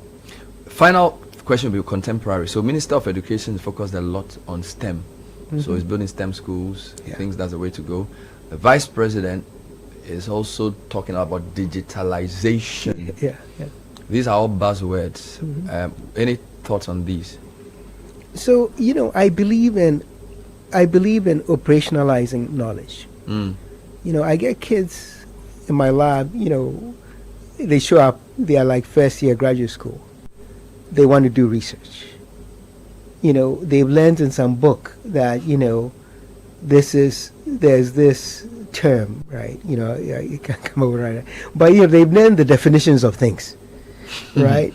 And so then I say, okay, so let's say, the definition is that if this transistor is working in the subthreshold region, they've learned that in the subthreshold region, a MOS transistor has an exponential dependence of current on voltage, right? They've learned this, right? So they come in the lab and I give them a transistor and I say, go measure this transistor and tell me, where this subthreshold region is. You have to plot the data the certain way. You have to tell them some region where they can't do it. They can define it, but they can't. But so if you're actually going to build a circuit and you want to exploit this exponential, or you don't even know how to get the thing to operate in that region, so there's the operational definition, and there's like the definition, the theoretical definition. I don't care about the theoretical definition. It doesn't help me do anything, solve any problem. I care about the operational definition. If some kid comes to me and I look on his resume that, hey, this guy actually builds like transistor circuits and I'm taking that guy where I take somebody who took all these classes at Stanford and this and that. So the education should focus on operationally understanding the thing. If it's theoretical, you can't go and do anything with it. Because you can't translate. Yeah, but if you actually have to, the way I learned about transistors at Caltech is we had a lab, and I even did that at Hopkins, and you'd measure the transistors, and you would like get the characters and everything like that, and you would like fit the stuff, and you say, oh wow, actually over here doesn't fit. But why is it doing that? Then you find a different equation. You discover these things. So it's the education must do it that focus on operationally knowing how to do things. Exactly. Not just remembering. Or if something isn't working in the lab and you get this result, they don't know how to think about it. They've learned that, computer works with zeros and ones. There's places where, that's not going to solve the problem because there's something analog that's happening that's making that 0 and 1 thing fail. But you understand, so it's, yeah. Do you follow Ghana politics? Of course. You do? Yeah. You do? Yeah, but you're not a big political guy, so... You don't. What do you mean? I'm not a big political guy. You don't stoke the fire as much as some other folks. So. No, I don't. I don't. Yeah. When is your dad's next anniversary for which Ghana has to come together? It'll be 26, right? That'll be 20 years. It will be 2026. So this is in 2 years. Yeah. So hopefully we'll do something in Ghana. We should start thinking about it. Yeah, we should. Yeah. But he'll definitely be proud of you. A historian who produced one of the greatest science brains through what's the onomatopoeia they gave you? Konkaka. Yeah, so Konkaka. I hope you solve the problem by 2026, so that when we are celebrating his 20th, we will say Konkaka finally cracked it. The problem, yeah. Yeah, that would be really nice. Really good talking to you. Thank you. Good talking to you too, Bernard. We've been talking to Kwabena Buahin, who's I don't know. I've learned a new word, neuromorphic engineer. All kinds of things. Herman Chinwe Hesse, Presec, Fancy Pim School, learning, Morse law, a lot to unpack. But it's part of a series we're doing on science. Thank you for listening. We'll see you next time. Bye-bye. I'm gonna get me some love, somebody. Love, until I get my new car. This is the Citi Breakfast Show, the city's biggest conversation. Africa's biggest supermarket brings you the hottest savings event of the year. It's Black Friday at ShopRite. For 4 days only, save up to 50% on deals like 125-gram Titus sardine tin for 14 cedis each, 500 ml Vortic natural mineral water for just 1 cedi, 80 pesos each, and 80-gram London digestive oat biscuit for 5 Ghana cedis each. Don't miss 4 days of Black Friday only at ShopRite. This is the story of Kofi Ban from Takwa. His story has just begun, but it has a world of opportunity ahead of it. His first day at school, his last day in SHS, going to the university, getting into the fast food business, expanding into the delivery business, and everything to look forward to. And just like Kofi Ban's story, Absa Bank believes there's something special about your story. And we invite you to write it with us. Your story matters. Absa.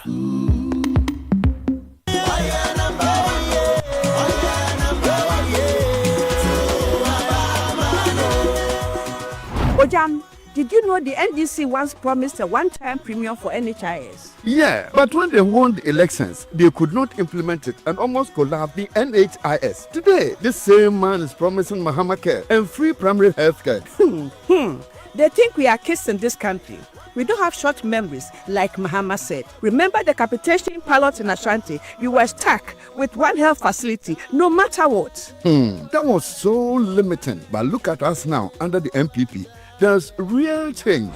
The MPP expanded NHIS coverage to include serious conditions like childhood cancer, sickle cell disease, and kidney dialysis for children under 18 years and old people from 60 years and above. Today, with just a short code, you can renew your insurance. Truly, the MPP has restored our hope in the health system. See the Agenda 111 and other new hospitals are springing up everywhere. So, this election, let's vote for continuity. Let's vote to protect our health care. We will not fall for fake promises again.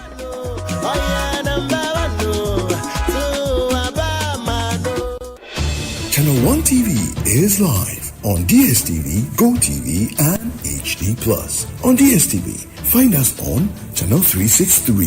On GoTV, we're on Channel 117. And on HD+, get us on Channel 108. On a digital TV, run a new search. But take note that without an antenna, you cannot access Channel 1 TV. Channel 1 TV can be accessed on any free-to-air digital box, like the DSTV and HD+ boxes. Channel 1 TV, telling your story, empowering change. Santopia is offering up to 30% off your favorite fragrances, skincare, and makeup from 29th November to 1st December on all in-store purchases. Opening from 9 a.m. to 9 p.m. each day, visit any of the 9 stores located at Accra Mall, Achimota Mall, West Hills Mall, Osu Mall, ANC Mall, Palace Mall, Spintex Road, Junction Mall, Kempinski Galleria Mall, and Kumasi City Mall in Kumasi. Don't miss out on this Black Friday sale. For more details, call or WhatsApp 0552 772 018. Santopia, sent for every occasion. The Situation All White Christmas Party is back! Christmas Eve for the forget the usual and step into a celebration like none other. The Situation All White Christmas Party is taking over the city with music, magic, and memories waiting to be made. Think cozy vibes, electric beats, and the perfect blend of festive cheer and wild energy all in one space. Date 24th December 2024. Venue The Underbridge, East Legon. Time 8 p.m. Dress code, it's an all-white affair. Come and dance like nobody's watching. Sip, mingle, make merry, and unwrap the ultimate Christmas Eve experience. Dress to impress, bring your holiday spirit, and let's make the Situation All White Christmas Party unforgettable. Call 0205 973 for table reservations and get ready to party! It's going to be lit at the Underbridge. The Situation All White Christmas Party 2024 is powered by Channel 1 TV with support from 97.3 Citi FM and proudly sponsored by Ceres and Orica Ghana, sole distributors of Carlsberg beer and Kiss drinks. We gon' celebrate your party with you. Come on now. Unleashing the power of relevant radio. This is Citi 97.3.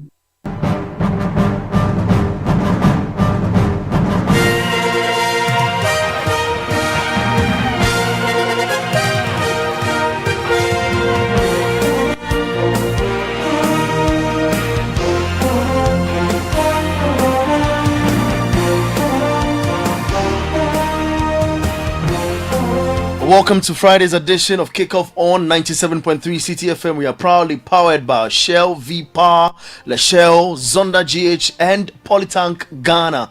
Papa Nuni. I am Bernard Abeku. Let's settle for the details now. Now, the round of 64 matches of the MTN FA Cup are set to be played this weekend with a schedule of exciting fixtures following the official draw held on November 12. Among the standout fixtures of this round is the regional derby between New Adubiasi United and, of course, Nations FC. Record winners Accra had to face a potential banana peel in Immigration FC. The most talked about fixture is the clash between high-flying Bibiani Gold Stars FC and defending Premier League champions FC Samatex. In some other fixtures, Kumasi Asante Kotoko will play Future Stars FC with Atram Divisa and Oko United facing each other in a clash between two enterprising campaigners in the Access Bank Division 1 League Zone 3. In Kumasi and Asante Kotoko have announced their return to the Babaya Sports Stadium for the rest of the remaining home matches of the season. This decision was arrived at of course, was arrived following an official communication from the National Sports Authority indicating the completion of maintenance work at the venue. Well, interestingly, Sudan's national men's football team head coach James Kwesiapia has been appointed as head of sporting affairs at the club. Up until the appointment, the former Kotoko player served as a member of the Kotoko Interim Management Committee. The development comes at a time where a handful of changes have been made to the Kotoko hierarchy recently. Let's move to Europe now. Find it, so back it comes to Masro. Flick round the corner, brilliant. Agate in the penalty area. Hoyland! It's 3-2 Manchester United, and that's exactly what the doctor ordered. A second for Rasmus Hoyland, but beautiful football down the right-hand side. And United lead 3-2. And Manchester United made a winning at Old Trafford, and of course that was under the new boss Ruben Amorim, as his side came from behind to beat Norwegian team Bordeaux and Glimt in the Europa League. A brace from Rasmus Højlund and Alejandro Garnacho got the goals for Manchester United. Here is United's manager Ruben Amorim. Yeah, of course I see what everybody sees. Good moments. Difficult moments, some confusion in the end, trying to hold the result, but the lads did a great job. I think they ran, they press, they try to do the things that we worked these 3 days, and we won. The fans are taken to you already. There's quite a few of them that have stayed behind here just to see you come out here, Ruben. How does that feel to get the applause from them and to feel accepted by these fans already? The first thing is that half of the stadium doesn't know me. It doesn't really know me. I came from Portugal, and I did nothing for this club yet. So the way they make me feel at home, it's so special, you know. It's not after something, it's before something. This is something special, and I will keep this to the end of my career. Away from Manchester United manager, let's do some other results. And veteran defender Matamels snatched the late equalizer for Claudio Ranieri's Roma to frustrate Tottenham in the Europa League. The 35-year-old German international, playing his first European match since the Champions League final in July, gave away a penalty in the 5th minute but made amends in stoppage time, tapping in Angelos whipped cross. So that's a cross from Angelino. Away from there in the Conference League, Chelsea made it 4 out of 4 after beating German side Heidenheim by 2-0. Christopher Nkunku and Mikhailo Modric with the goals for the Blues. Here's Enzo Maresca, Chelsea's boss, on Sancho. Yeah, it's very important. I said since we start that Jadon is very important for us. It's very important. He has to be fit mentally, physically, and he's going to help us a lot. Unfortunately, we didn't use him in the last few games, but tonight he showed again how important he is and how important he is for us, and is what we need, especially against teams that they defend low block. We need that quality in the last third, last pass. He could shoot, sometimes he could shoot more, but I think he's going to help us a lot. Enzo Maresca is Chelsea's coach. In the greatest league in the world, it continues on match week 13 as Brighton and Hove Albion up against Southampton at 8 p.m. And of course, later on Saturday at 3 p.m. it's Brentford up against Leicester City, Crystal Palace versus Newcastle United, Nottingham Forest up against Ipswich, Wolves versus Bournemouth, and West Ham United play Arsenal at 5:30 p.m. On Sunday, it's Chelsea versus Aston Villa at 1:30 p.m. Manchester United up against Everton, Fulham face off against Fulham, and Liverpool versus Manchester City, the big game for Sunday afternoon on at 4 p.m. Well, we'll build up to the games later at 5 p.m. when Sports Flash comes your way with Edwin Kwakofi. That's your sports, thanks to Shell, V-Power, Shell, Zonda GH, and Polytank Ghana, Papa Nunye. For more sports stories, log on to citysportsonline.com. I am Bernard Baker. Sports is life. Get involved. Hey, well, yo, I did tire for Abu Chef. See, everything I do, Abu won't do some. Last year, I bought a cattle farm in Yanton. I see he go buy a farm next to mine. I marry Fauzia. No, he marries Fauzia's sister. I buy my motorbike. I see no, he go buy motorbike too. Hey, but you don't see since you buy your bike, he has bought 4 motorbikes, which have all broken down. He don't maintain bikes at all. His problem is he dey put wrong lubricant for his bike inside. The correct motorbike oil, where if you put inside be Shell Advanced Lubricant. Shell Advanced Lubricant be the only motorbike oil where they make them for motorbike to protect engine, clutch, and brake. Wait, no. Wait me, I no go tell him. Hey, well, hey, where you go? If you don't go tell Abu, me I go tell him say make you use Shell Advanced Lubricant for him bike. Hey, visit any Shell station or distributor today to get your Shell Advanced Lubricant for your motorbike. Shell Advance, complete protection for your bike. Papa Nunye, Papa Nunye, Papa Naka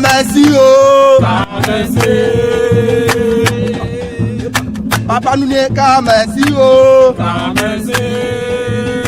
only one politician, strong and reliable, trusted by generation. We want the citizens to buy only politicians.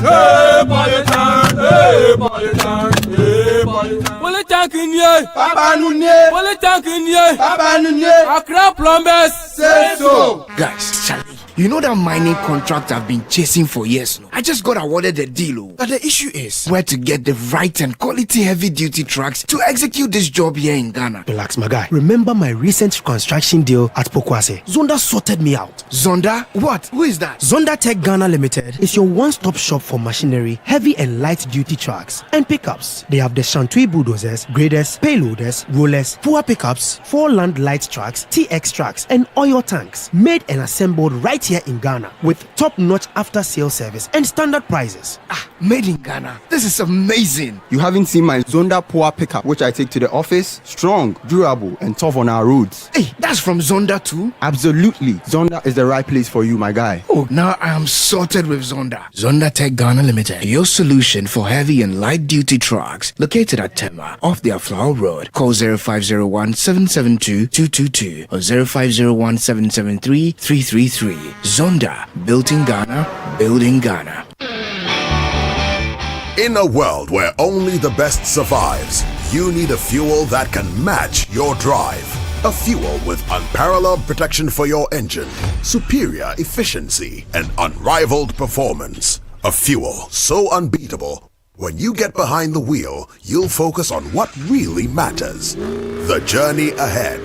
That fuel is Shell V-Power, because no other fuel gives your engine better protection, better efficiency, and better performance. Be unbeatable. Drive unbeatable. Shell V-Power. Shell. Go well.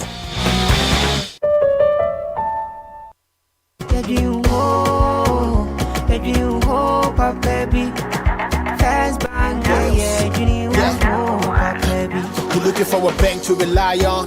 Let me give you a shoulder to lie on. We do we say to bank be pray, no lie. Only one place where I get my eye on. Make I introduce you all to First Bank, the best services in the world, first rank. Customer service, everything is well planned. I make music, I travel, I sell land. They be my reserve tank. Cause every time I know my money's safe. Universal banking ain't in me here the date. I'm a busy person, me no many time to wait. Now I got to Spain even when I'm in the States. My me blue shirt. But tell me office a chilly, but who cares? Cause I bank with the best. I'm lucky, I'm too blessed. When it comes to First Bank, it's too west. Everything is you first. Woo! Nobody feed you, I'm like us. First Bank we treat you first. Treat you first. Think about you first. Think about you first. You first. First Bank. There's a business in every woman, from the young lady brimming with exciting and novel business ideas to the market queen managing her empire. There's the she architect, quantity surveyor, realtor, business consultant, crafting dreams into reality, and the multitasking mom, seamlessly blending work at home. The entrepreneur, meticulously checking stock, to the corporate woman, sealing deals on the move. Indeed, there's a business in every woman. Introducing Telecel Women in Business, our initiative to empower women-led and women-owned enterprises. Benefit from tailored activities, networking, business and technical support, free webinars, trainings, and more. To join this initiative, be a female-led business and a Telecel business customer. Visit telecel.com.gh/business to register now. Telecel, connecting energies.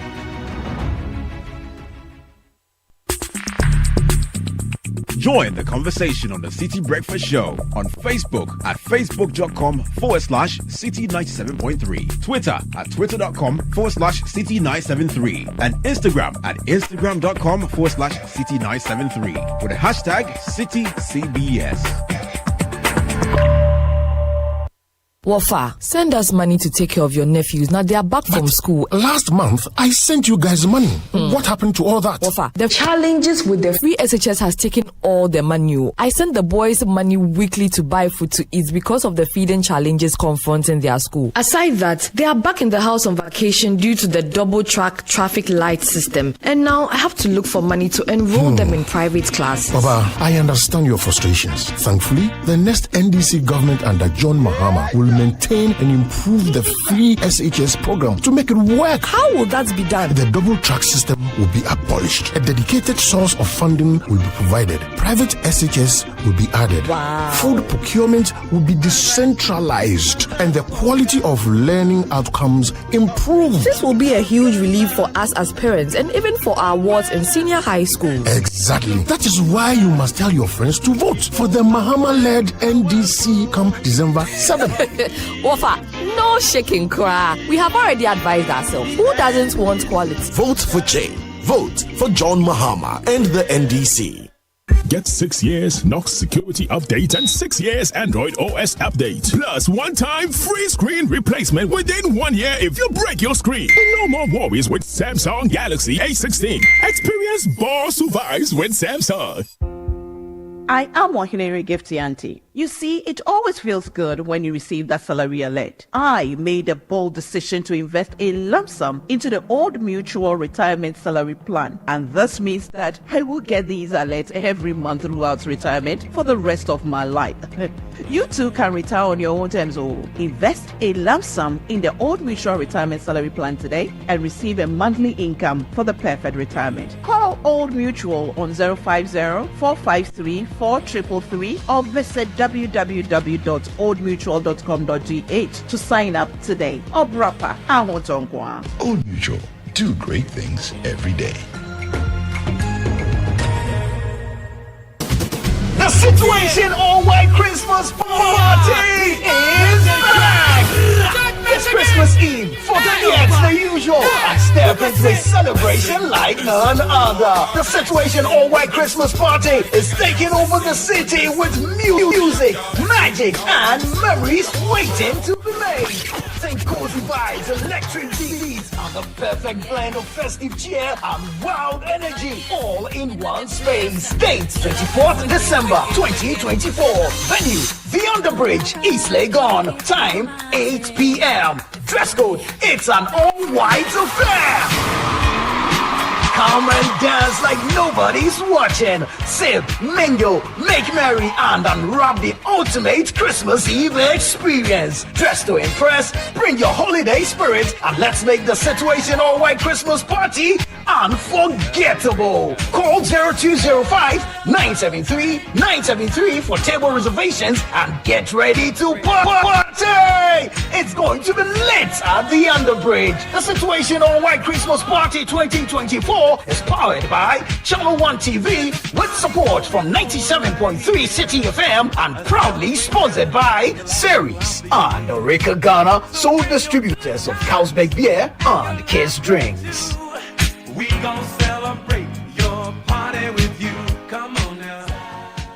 Africa's biggest supermarket brings you the hottest savings event of the year. It's Black Friday at ShopRite. For 4 days only, save up to 50% on deals like 200 grams Heinz Baked Beans can for 10 Ghana cedis, 140-gram Colgate Herbal Toothpaste for just 11 Ghana cedis each, and 750 ml Festival Sparkling Wine, all variants, for 48 Ghana cedis each. Don't miss 4 days of Black Friday, only at ShopRite. This is the Citi Breakfast Show, the city's biggest conversation. Unleashing the power of relevant radio. This is Citi 97.3. The Citi Breakfast Show. Rise above the noise.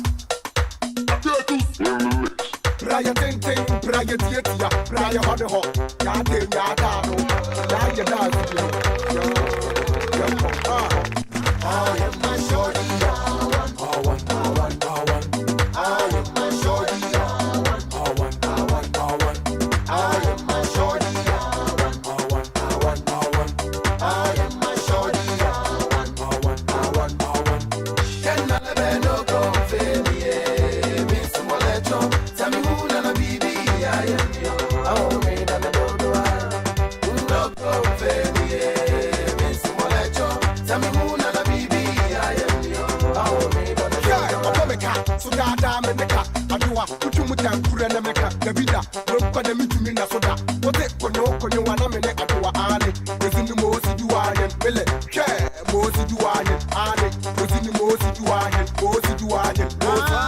me boya skelewi akete bi wo me fie nim no bi yimi asudere se wa bese ne ko ampe na me banka me bisa ne se opede osureti ano konso ne left ke ala mama ko ma hiri bi me yam ka se ye na me wo ma me si opene so kra me pe wo na na kan so asi opene so kra me pe ne sama imagine na me nim di matem so ke bi amin ke bi ntire na wo pada mi wo kele wele wo pada mi wo tampiko enye bibi anti na me bro ayema o telephone number anti na me beresa no mate so papa ya juma o ministries any boy me so me mama to bro the cake ni meat pie bro ni friend pastries when you not say we have something in common when you not say I am my shorty I want to let no go fame miss molecho tell me who na bibi I am yo oh me na no go fame miss molecho tell me who na bibi I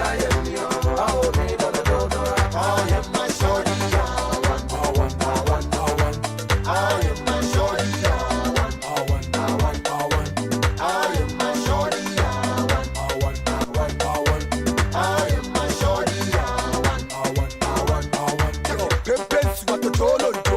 8:17. Still listening to the Citi Breakfast Show. Many thanks for staying with us. Kick off, the latest from the world of sport was brought to us by Shell V Power. It's the only fuel that can deliver unbeatable performance. With its advanced cleaning power, V Power protects your engine from performance robbing deposits and it will give you optimal performance. So why do you want to settle for anything less? Fuel up with Shell V Power and make your engine unbeatable. Shell, go well. Zonda Ghana Limited also brought to us Kickoff. If you are looking for trucks, bulldozers, graders, excavators, oil tanks, shantui bulldozers, all of that, go to Zonda Ghana. They have 7 branches across the country, but their head office is on the Tema Plao Road. Call them on 0501 772222. Zonda, built in Ghana, building Ghana. Kickoff also brought to us, or Polytank also brought to us Kickoff. Oh man. Polytank is saying money is difficult to come by. Do not waste your hard-earned money on buying inferior water tanks.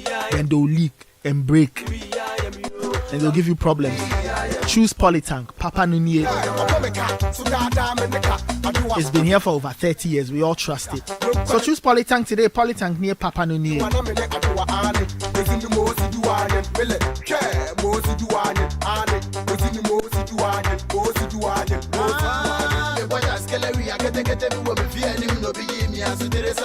The elections are getting closer and closer. They're happening next weekend. So we're talking about the elections, especially yesterday's peace pact that was signed by all the political parties and independent candidates. Because at the end of the day, when everything is done, when all the ballots are counted, the winner is declared, the loser is declared. We just want to have our country intact. We just want peace. So we'll go back to that event. So stay tuned for that. But this November and December, Zenith Bank Ghana and Visa are rewarding Zenith SME business card holders with exclusive giveaways. You're one of the first 40 customers to sign up for a Zenith SME business card and receive Total Energy fuel vouchers to fuel your car. Or be one of the 100 Zenith SME card holders who receive shopping vouchers from Amazon when you spend a minimum of 10,000 CDs on internal transactions in November and December. For more info, call Zenith Direct at 24-hour customer care center on 0302 680 884. Zenith Bank, in your best interest. If you need to service your car, call Auto Parts Wholesale. They are at Ashalibotre School Junction, Spintex Road, North Carnation and Hart Road. They have everything you need: engine oils, coolants, transmission oils, batteries, brake pads. Call them on 057 1100233 and your car will be very, very happy. Few birthday messages coming in. Happy birthday to Patrick Ohenia Boaje. Have a blessed day from Noel Brethren. A glorious happy birthday to my dear wife, my woman king Maxine Riddle Palm. This message is from Ni Ayite.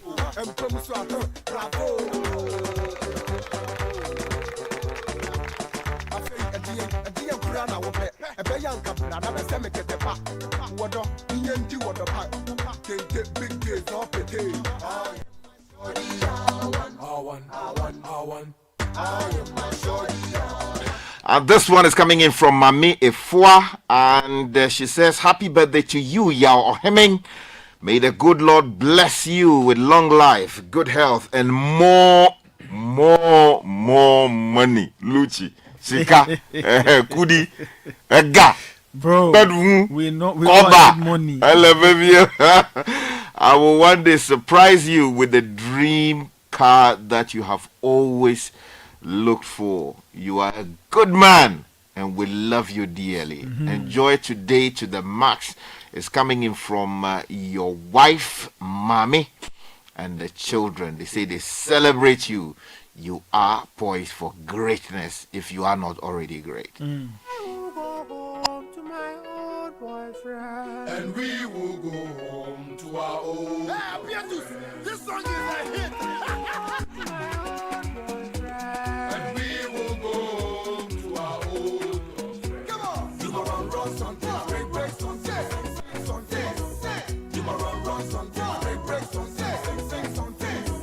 You will run something, break something, something. You will run something, break something, something. 8:22. Happy birthday to our dearest colleague and friend Helen Arthur. We wish you an amazing day filled with endless joy and happiness. The message is coming from the landlords. I'm sure they know themselves. Exciting news from Coca-Cola. They're announcing the return of your favorite Coke Original. Oh, I love Coke. And the 300 ml glass bottle. Just chilled like that, dear Charlie. Super stuff. You can now buy and enjoy the refreshing taste of Coca-Cola with the convenience of returning your glass bottles for reuse. All for 3 CD50 pesos. If you want something, with a different twist, you can get the 30 cl or 300 ml recyclable PET bottle. That's at 6 CDs. Find out the great things happening from Coca-Cola, happening at Coca-Cola on their social media pages on Instagram and Facebook at Coca-Cola_GH. Experience real magic with Coca-Cola's original taste.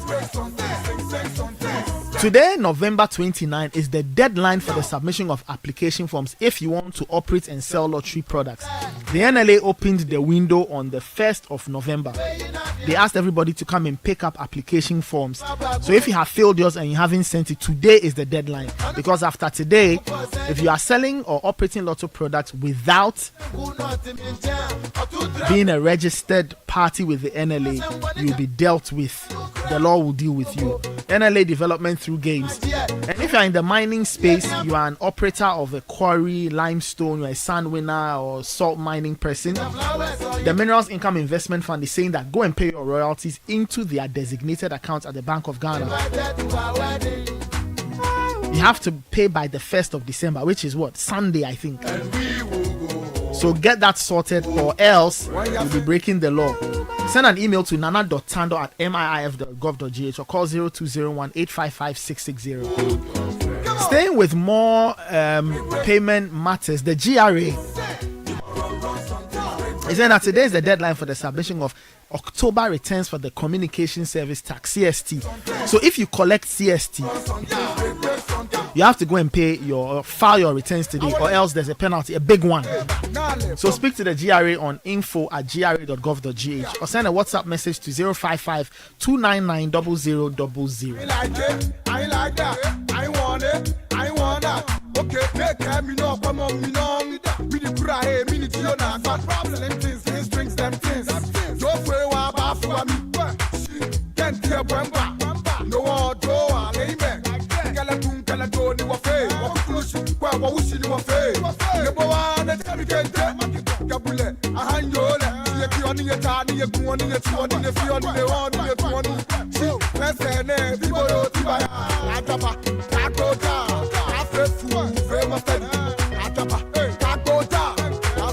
Now, why wait for December when it can bring Christmas to you early? Total Energies is kicking off the holiday spirit with the Bronya Loop Bay special from November 1 to the 31st of January 2025 We want to give you some festive cheer. So go by their service stations at Tesano, Liberation Road, Dakuman, Link Road, Sakumono, all around. Change your engine oil and get a free elite car wash to keep your ride sparkling. So while preparing to hit the road, make sure your vehicle is ready for the festivities. Visit their website, totalenergiesgh.com.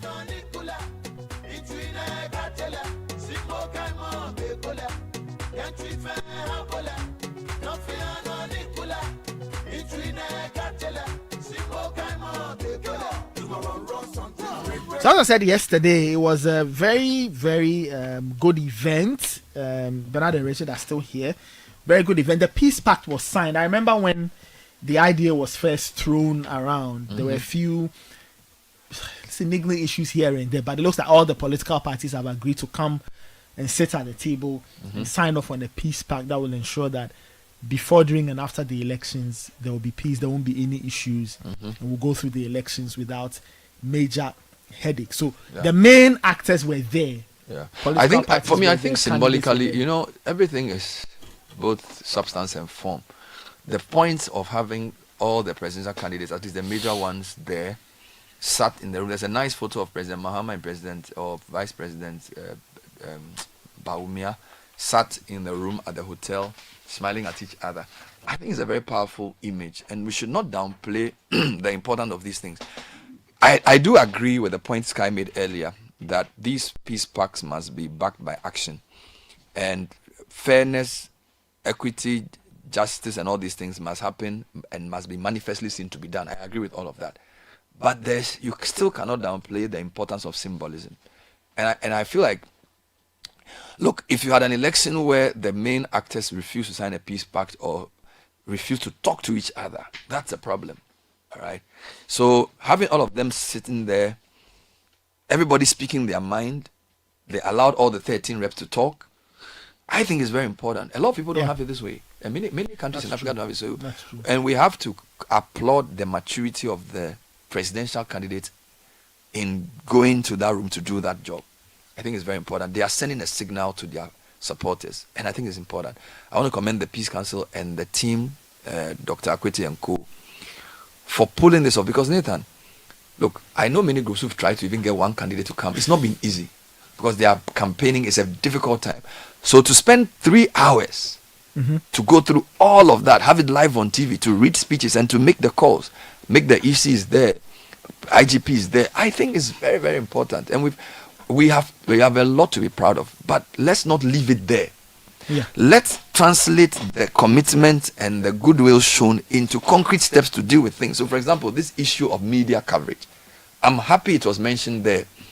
You cannot, on one hand, say you want everything to be transparent and peaceful, and then now try and tell people that, as for this one, you can't come here. No, it's not right. It's not on. So back this beautiful symbolism with concrete actions to show that you are committed to a peaceful process. Yes. So when the EC spoke, they are committed to this, they are not going to cause confusion. Please, that policy or whatever they announce about media can go to 5 media, 7 media, 8 media, completely offside. But I think that we need to listen. And I like some of the speeches. People like Ayariga, Nana Sapong, Kuma and Co. They said some very interesting things. They did. Of course, we a lot of times pay attention to NDC and MPP because, of course, they have the most followers. But I also like the fact that in an egalitarian fashion, they allowed every party to speak, to say what they wanted to say. All right? I think it is very important that we don't take these things for granted as citizens and say, they are just saying, they are just talking. No. We look at what our leaders do to inform what we say. And watching that program yesterday, it's very good. If a competitive election of this kind, you have a photo of your 2 leading candidates sitting next to each other, I'm sure they were chit-chatting. Very powerful. Very powerful. I just hope that their lead campaigners, their executives and co, when they go to the field to talk, they will also take a cue from what the symbolism of this means and commit to following due process. All right. I think it's very important. In fact, I think it would be nice to hear some of the things they said when you get to that stage. Yes. So we'll hear from the NPP's presidential candidate, Dr. Baumia. He's expressed confidence in Ghana's ability to hold a good election in December. You had John Mahama also calling on Ghanaians to prioritize peace and unity as we approach the election. And Dr. Hassan Ayariga, who is the presidential candidate for the All People's Congress, he has called for. He was a bit more focused on the Boko. He spoke about Boko very primarily, important. Very important. It could disrupt his own ability to vote in the coming election. So let's listen to the three candidates. First, Dr. Baumia, then John Mahama, and then Dr. Hassan Ayariga. As we acknowledge the efforts of others, we must also endeavor to contribute our due. That is why the signing of the 2024 Presidential Peace Pact is profoundly significant. Every general election in Ghana since 1992 has had its own dynamics, and the stakes are always high, but we have never turned our backs on democracy, because that is the path we have chosen for ourselves, and it is the right way to go. Admittedly, democracy goes beyond periodic elections. However, in relatively young democracies like ours, every election presents an opportunity to reaffirm our commitment to the Constitution and the rule of law. So far, each time we head to the polls, we have passed the test. We have shown that it is possible to rise above our differences and unite for the sake of our country. As we head into the December 2024 polls, the 9th presidential election in Ghana, 9 days from today, I am certain of two outcomes. Ghana will win and peace will reign. We have been here before and can prove again that Ghana is a shining example of a resilient democracy. As we approach the home stretch for the elections 2024, my plea to everybody involved in the electioneering process, including candidates, political parties, electoral officers, voters, the media, security, and the general public, is to take responsibility for ensuring peace and harmony seriously, and to demonstrate that we are not reluctant Democrats. My hope, and that of the NPP, is that we will come out of this election stronger as a nation. We are hopeful all sides will take some positive steps to preserve the unity, peace, and stability of this country. We owe our people, particularly the teeming youth, that duty of care. Only in this way would our resolve to create better and enduring opportunities for this future and for the future generations be guaranteed. The eyes of the world are on Ghana. The world is watching, hoping Ghana will rise again to the occasion, stand tall and shine bright as the star of Africa. I am full of hope that all of us leaders and our followers will live up to the peace pact we are going to sign today. And I encourage the security services who are doing an excellent job, and the media and all stakeholders to do all they can to ensure and preserve the peace. I would like to end by emphasizing that the only reason we seek power is to use it to deliver prosperity to the people of this country. I therefore wholeheartedly pledge my commitment to working within the rules and to collaborate with all to ensure a peaceful election. I extend love to all my opponents and invite them to let us collectively show love to the people of Ghana. by embracing civil and peaceful approaches during every phase of the electioneering process. Finally, I would like to share this quote from Mahatma Gandhi, and I quote, "The day the power of love overrules the love for power, the world will know peace." I stand for peace and development. Peace is possible. We cry for peace.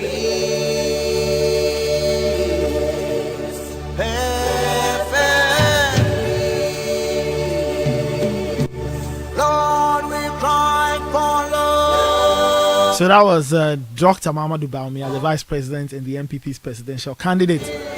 Let's listen to John Mahama. He is former president and flag bearer of the NDC, calling on Ghanaians to prioritize peace and unity as we approach the December 7 elections.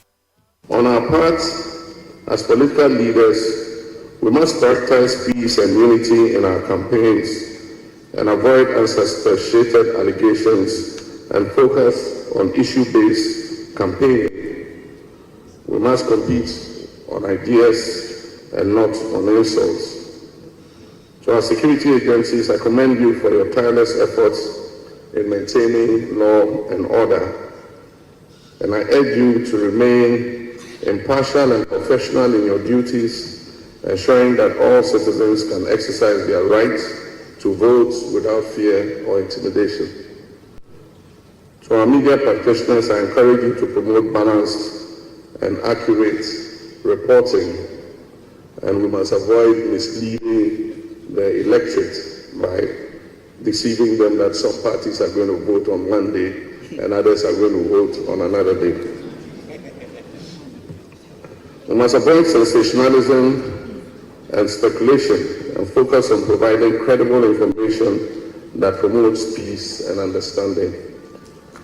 I also wish to commend the Electoral Commission for the cooperation we have enjoyed so far, and it is my hope that all electoral officers will conduct themselves in a manner that is impartial and neutral in order to avoid any disputes.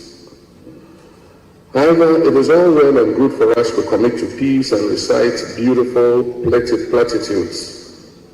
All the efforts at building peace before, during, and after the 2024 elections would come to naught or be undermined if there is mistrust and insincerity. Mistrust is built through a mismatch between words and gaslighting on the part of those in authority. There is reason to be concerned that the signing of this pact, though well-intentioned, could amount to nothing if it is not followed by concrete actions to guarantee the peace by the stakeholders and government. Events and happenings during the last election and during the Awaso West Wogon by-election create considerable doubts about the genuineness of some of the commitments that we might make today. We all recall the appalling spectacle of mass men acting on the orders of operatives of government, shooting indiscriminately at innocent Ghanaians, going about their legitimate electoral activity during that by-election. Some of the victims of that shooting incident remain incapacitated up till now. The refusal by government to act on the recommendations of the No-Shot Committee do not inspire confidence in Ghanaians that government truly believes in peace. Again, the inaction of government in the face of the murder of 8 of our citizens during the last election casts a shadow of doubt on government's commitment to maintain the peace. How are we to believe that such killings will not reoccur during this election as well? There also remains the vexed question of the use of thugs dressed in security service uniforms to intimidate and brutalize citizens during elections. How can we tell these thugs from the professional members of the security services, especially when they carry no name tags and they conceal their faces with facial masks, popularly called Azubu masks. I'll suggest to the IGP to instruct the arrest and detention of any such persons during the election and to be kept until the election is over. These are legitimate questions that must satisfactorily be accounted for to give true meaning to this peace pact, lest it remains just a piece of paper. We in the NDC have in the recent past expressed the above reservations, and we look forward to hearing conclusively on the steps taken to address these. In conclusion, let us all pledge to promote peace during these elections. Let us work together to create an environment that is conducive for free, fair, and peaceful elections. We owe it to ourselves, to our children and future generations to preserve the peace and stability that our dear country Ghana has. Yes, you signed the peace pact, but there are things you must do. Pointed out some of the things around identified security officials, masked people who may not necessarily be operating within the security arrangement. He made reference to that also West Wagon. That's one of the things that happen. So yeah, the Peace Council must lead efforts. And I think the Ayariga point is also critical because you are signing a peace pact in Accra and about 6 constituencies in the Upper East region. People cannot even campaign. That's true. Right? So you need to translate your symbolism into real action. You get it. I think we should listen to what Ayariga said. I sort of liked his... Yes. I like the fact that he zoned in on Boku just to illustrate some of the points he wanted to make. So here's APC's flag bearer, Dr. Hassan Ayariga. He was also speaking at the signing of the Peace Pact. We are here to talk about peace. And to be very honest, if there's no equity, there's no sincerity, there's no fairness, there can't be peace. There's no justice, there can't be peace. So if we are here to talk about peace and we behave in a certain way, then you can imagine the kind of signal we are sending out there. And that is why I was not happy with the presentation. But then the sincerity of the matter is that I come from Boku. My father is a Kutsasi. My mother is a Mampus. For the past 3 years, Boku has been in war. Till date, as I speak to you, the shooting all over. My father and mother fight. And we have ignored that. We are here talking about peace. I wish we had a forum like this to talk about Boku's matter and help resolve the issue of Boku's challenges. I don't know whether I'll be able to vote, because where I come from every day is gunshot. I've not been to Boku for the past 3 months, and I want to go and vote. I want to go and campaign, and I cannot. So it's one of the biggest problems confronting me as a flag bearer, and as a father, and as a member, and as a Ghanaian. And I'm appealing for Kumata. As a matter of fact, if you see another Northerner crying, then he's been beaten by another Northerner and nobody else. And they have been used to form some kind of vigilante groups. This is a test for us, as people from the North. Are we going to demonstrate, the 3 leaders, our members, are we going to demonstrate a level of tolerance, level of acceptance, that we have ideas than fighting one another? Or are we going to show the world that we are more violent than any other? So our party members should sit up that this year we have to demonstrate to the world that the Northern brothers are together and united no matter what. And we cannot be seen as thugs for any political party. We cannot be seen as troublemakers in this country. We cannot be seen as people who do not understand peace. And we must demonstrate peace before, during, and after this election. And I must admit, IGP is doing a lot of work, and we must all help. To the media, to the police, the Electoral Commission, we need a credible election. We need a free and fair election. To the police, to the port, we do not want anybody to be partisan in this election. When you are posted at the polling station, be fair to every Kenyan, no matter which party belongs to or comes from. And to the media, try as much as possible. Misinformation and disinformation is costing our country a lot. And we must all have a role in making sure that this country is peaceful before, during, and after the election. Ghana will win, and we will have a peaceful country. I think.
So that was Dr. Hassan Ayariga, the flag bearer for the All People's Congress.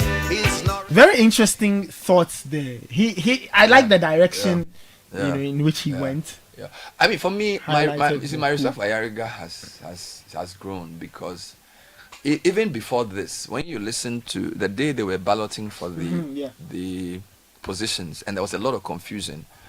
I mean, he's beginning to sound like the adult in the room for some of those engagements, for that particular engagement. Because in that engagement, there was no presidential candidates of the main parties.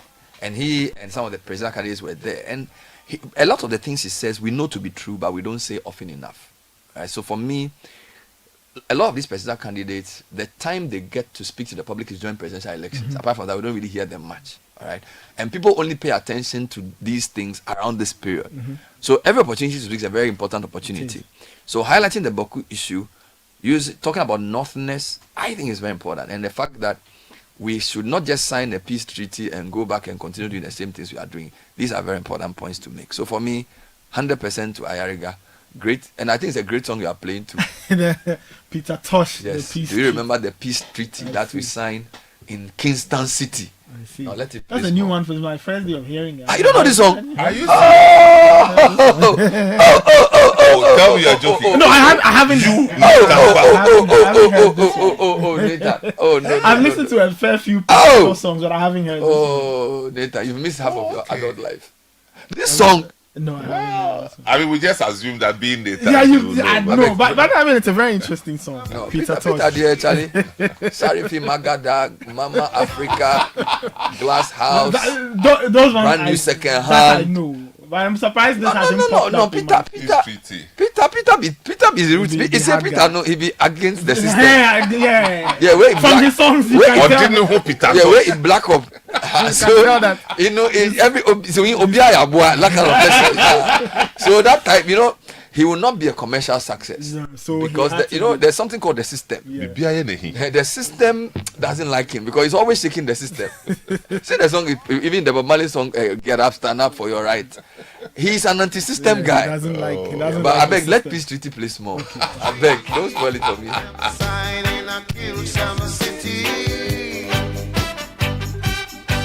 And now this one have a gunner, and that one have a gunner. When it bust,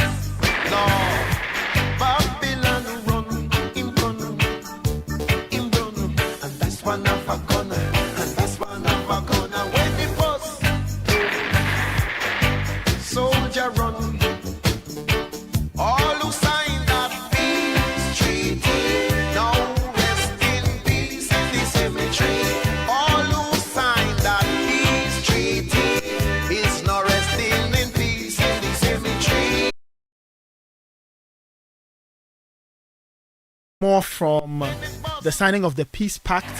Now, the person who will play a key role in determining or supervising everything so that there's no conflict is Dr. George Akuffo Dampare. He's the Inspector General of Police, and he's the big man or the one sitting at the top of the election task force. AKA Dampi. No, Dampeezy. Yeah, Dampeezy.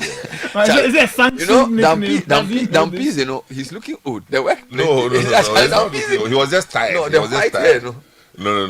Dampeezy have kapao. No, but the thing no easy. He never said so. No, but he delivered it. No, Dampeezy be big man.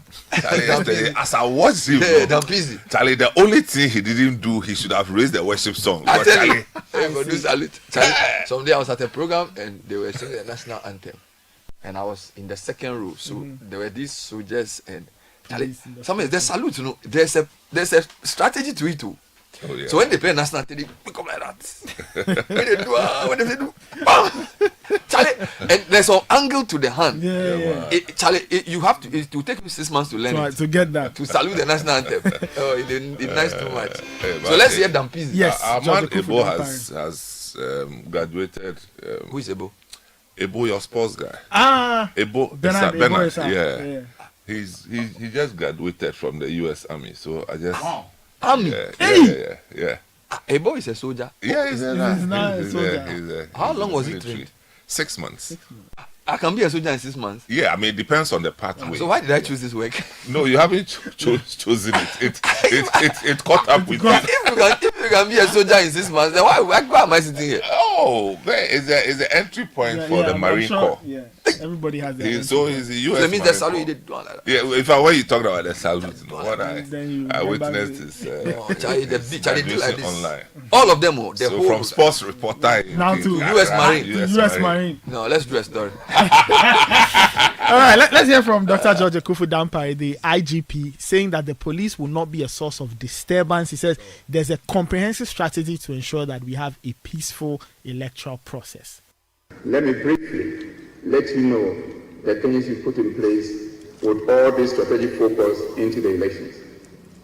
First, if you want to see the results that are coming out from this baseline analysis, from this mainstreaming of election security, and from this holistic blueprint towards election in the next 30 years. These are the records.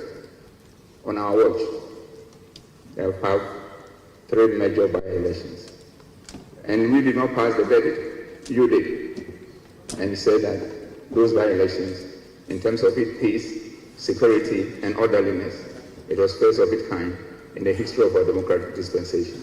That is the result of making sure that you re-examine your strategies and change course, because you cannot continue to do the same thing over and over and over again and expect different results. Again, Your Excellencies, with the same implementation of the blueprint, you've seen that you virtually gave all your internal elections to us, and all the political parties, with no exception, comes to us and say that it is in your hands, police and the other security agencies. We don't even want any of our internal security people to play any role. And the assurance that even we got, which gives us a lot of comfort, and also a registration of confidence in us, is that if anybody comes around and mess up, deal with him or her in accordance with law. And that we delivered. So we walk the talk with all the by-elections, we walk the talk with all your internal elections, and you yourself at various fora give us the pass mark. We appreciate that, but we will not allow that also to eat the better part of us, because we know that it is a job that we need to continue doing in service of the good people of this country. Now coming to the election, the general elections, we have also been walking the talk at every stage of the election process, from EC registration, transfer of votes, exhibition of the register, and all that up to the movement of registers. We've played the part that we're supposed to play in a manner that has also made us comfortable in terms of looking forward what is ahead. The few other issues that are left is the next 1 week, the rest of your campaign. It is our prayer that you continue to conduct ourselves in the way you have been doing, and we also will continue to provide the security that you need in ensuring that you go about telling people what you want to do when you have the opportunity to lead. In terms of the D-Day, as it was said, the blueprint, the D-Day, out of the blueprint, the D-Day planning that we've done, it spanned 5,400 and over pages. Very detailed deployment strategy at the polling stations, at the collation centers, rapid response, and post-election activities in terms of the security arrangement for the investiture of the next government. So our assurance is clear. We are ready. We are very committed, but we need your help. We need your help, both in the form of prayer and also in the form of playing your role as an individual, as a political party, and as all the stakeholders involved in this process. So at the end of the day, everybody will be satisfied with the outcome of the elections and everybody will accept the process. But we want to also assure you that the elections are having 12 candidates at the presidential level. Only one will win. The rest will have to try another time. 801 parliamentary candidates vying for a position of 276. Only 276 will win. That will not be the end of the world. In effect, those who will win and those who will lose at a point in our life will come nowhere near those positions again and will fade away. But Ghana will continue to be Ghana for the sake of the rest of our lives and then the children that we so love. So we should remember this. We want to plead with you. We are overcommitted to make sure that at the end of the day, we will be giving the pass mark again, this time higher than all what we have achieved with all the examples that we've cited. But we want you also to do your very best at the individual level, at the party level, and at any other stakeholder level, so that your contribution and my contribution put together will make us strong and continue to be the trailblazer for the rest of Africa and beyond. Don't let Ghana fade away. Because when Ghana fade away, we fade away with it. But let us do our best and fade away, because life is a stage. And when we show up at the stage, at a point, we have to give way so that the next generation will follow and Ghana will continue. So that we have said in history that we did not disappoint. Your Excellency, once again, my colleagues from the National Election Security Task Force want to assure the generality of Ghanaians that they should relax. And I mean relax. And be a Ghanaian and a full Ghanaian and be proud of yourself. That this one, it will be better than all the elections that has passed. If only you help us to play our role as we are doing and also do yours. Tell me where you gonna run go. Yeah, I be some oh yeah, oh yeah, oh. Tell me where we gonna run go.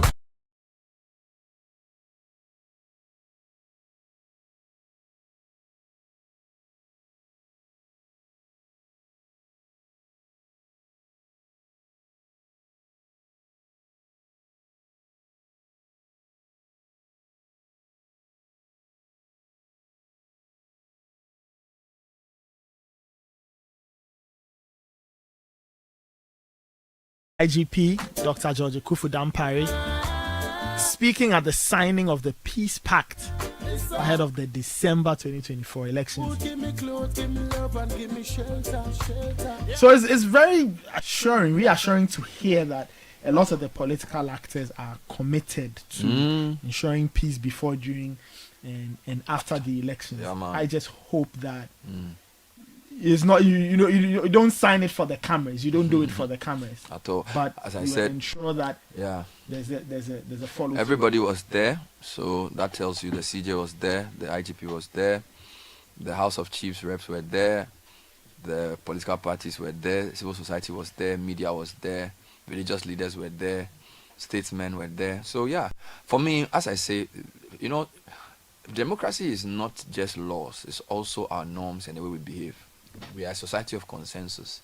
That's why I always argue that the way we do parliament has to change, because when I go to my hometown and when I see how we resolve issues, when there's a family problem, when there's a chieftaincy matter, when there's a funeral, we are people who sit and talk. That's how we behave. We don't stand and shout. So this, say that thing is not you. We are not you. Have you gone to a chief palace and they are doing that? Don't do that. Because once you bring the issue, so my point is that these are some of the behaviors we should bring into our democracy. Some of them may be informal, but they are very important. Because as a people, we have look, you can have a man and his wife fighting. When they go to family meeting to resolve the issue, they don't go and continue the fight there. Once you brought the matter before the elders, you have to sit down and listen. Okay? And we even need elders. All right? I remember there was a book I read, and the foreword was written by, they call them the elders. So Kofi Annan, you had Thabo Mbeki. These are former presidents, Ellen Johnson Sirleaf. They were put into a group called elders because it's a very African thing, right? Sometimes because of the way our politics plays out, look at what's happening in Parliament. There seems to be no resolution. Okay, that's why people always ask, in our traditional setting, elders bring sound reason. You lower your voice, you think. Which is why in the UK they have what they call the House of Lords. The House of Commons, they can shout. The House of Lords is more for second opinion. I think as the democracy evolves, we should find a way of making some of these informal institutions more formalized, because this is the way we work. This is the way we think. This is the way we resolve issues. Yeah. If we had a second chamber, maybe they would have been able to do some things while this chamber, because essentially this chamber is gone. Right? I'm not sure they are going to come back. Maybe after elections they'll come back. But the way it started and ended tells you that when we practice democracy just by the book, standing orders and constitution, there are certain things we will get to that we cannot resolve. But when we also create an opportunity for traditional leaders, for religious leaders, and for statesmen to come together to also bring their views, it helps. We shouldn't downplay it. We shouldn't say, oh, it's not necessary, it's not lawful. We create the systems we need to develop our democracy. The only thing I'll say is that these informal institutions should rise above partisanship and be consistent. Because once you begin to be compromised or begin to take sides, then the power of arbitration that you have, which is based on your objectivity, it goes away. Right? So I think it was a very heartening thing to see the statements that were made. To get those two men in that room at the same time is difficult because they are all campaigning, they are very busy. And their sides will have their various views. So I commend the people who put it together, and I say, let's use this to continue some of the informal institutions to build a democracy in our image, because it is our democracy. The US cannot do it for us. The UK cannot do it for us. The democracy that will work for us will not work in any country, because every country must carve out a system that works for it, which can use best practice elsewhere, but must also reflect the norms of its own people and its own culture. Sometimes you've heard the voices. There are lots of people. I speak to people, and people are very afraid that things can go south, things can go wrong. People are paranoid about the elections. How much relief or comfort should people take from yesterday's peace pact signing? Well, I think that is a positive sign, and if not at all, is to put on record what they all expect, the kind of Ghana they all expect to see when we are done with elections. So you can say that these are their desires, and desires captured and intentions captured for the record in signing of the pact, which is a significant move. The other thing I always say is when people say we don't want to be part of it, we disagree, I ask myself, what alternatives are you selling? What are you thinking? That if it goes bad, you will benefit? That if Ghana should explode today, you you will benefit. Where has that ever happened?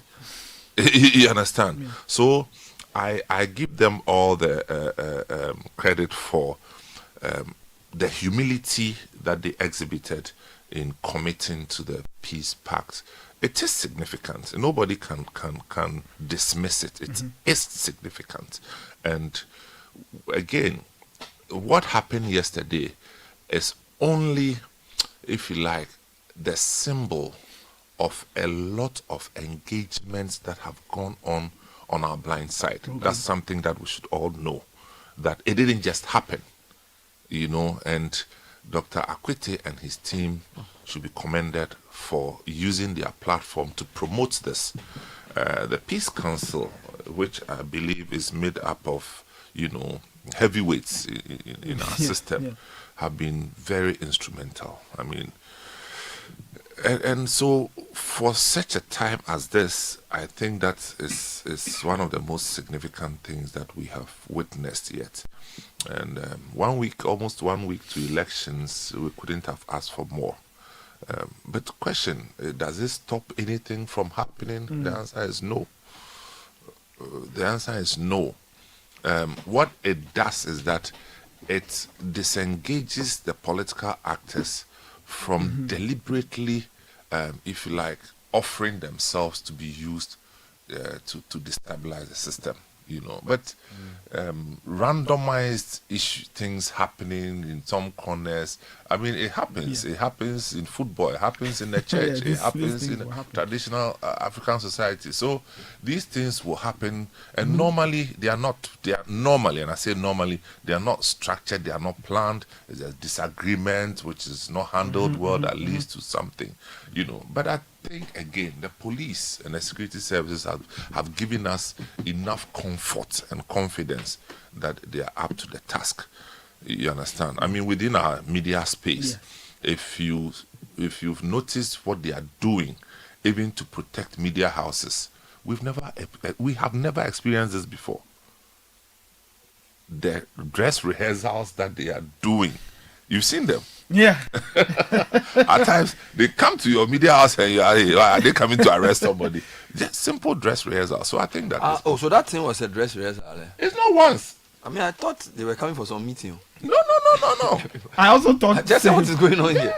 So it was like a simulation. Simulation. So like if something is happening, this is how they will come. Has been mapped out. Okay. You understand? So I'm just saying that it gives us comfort.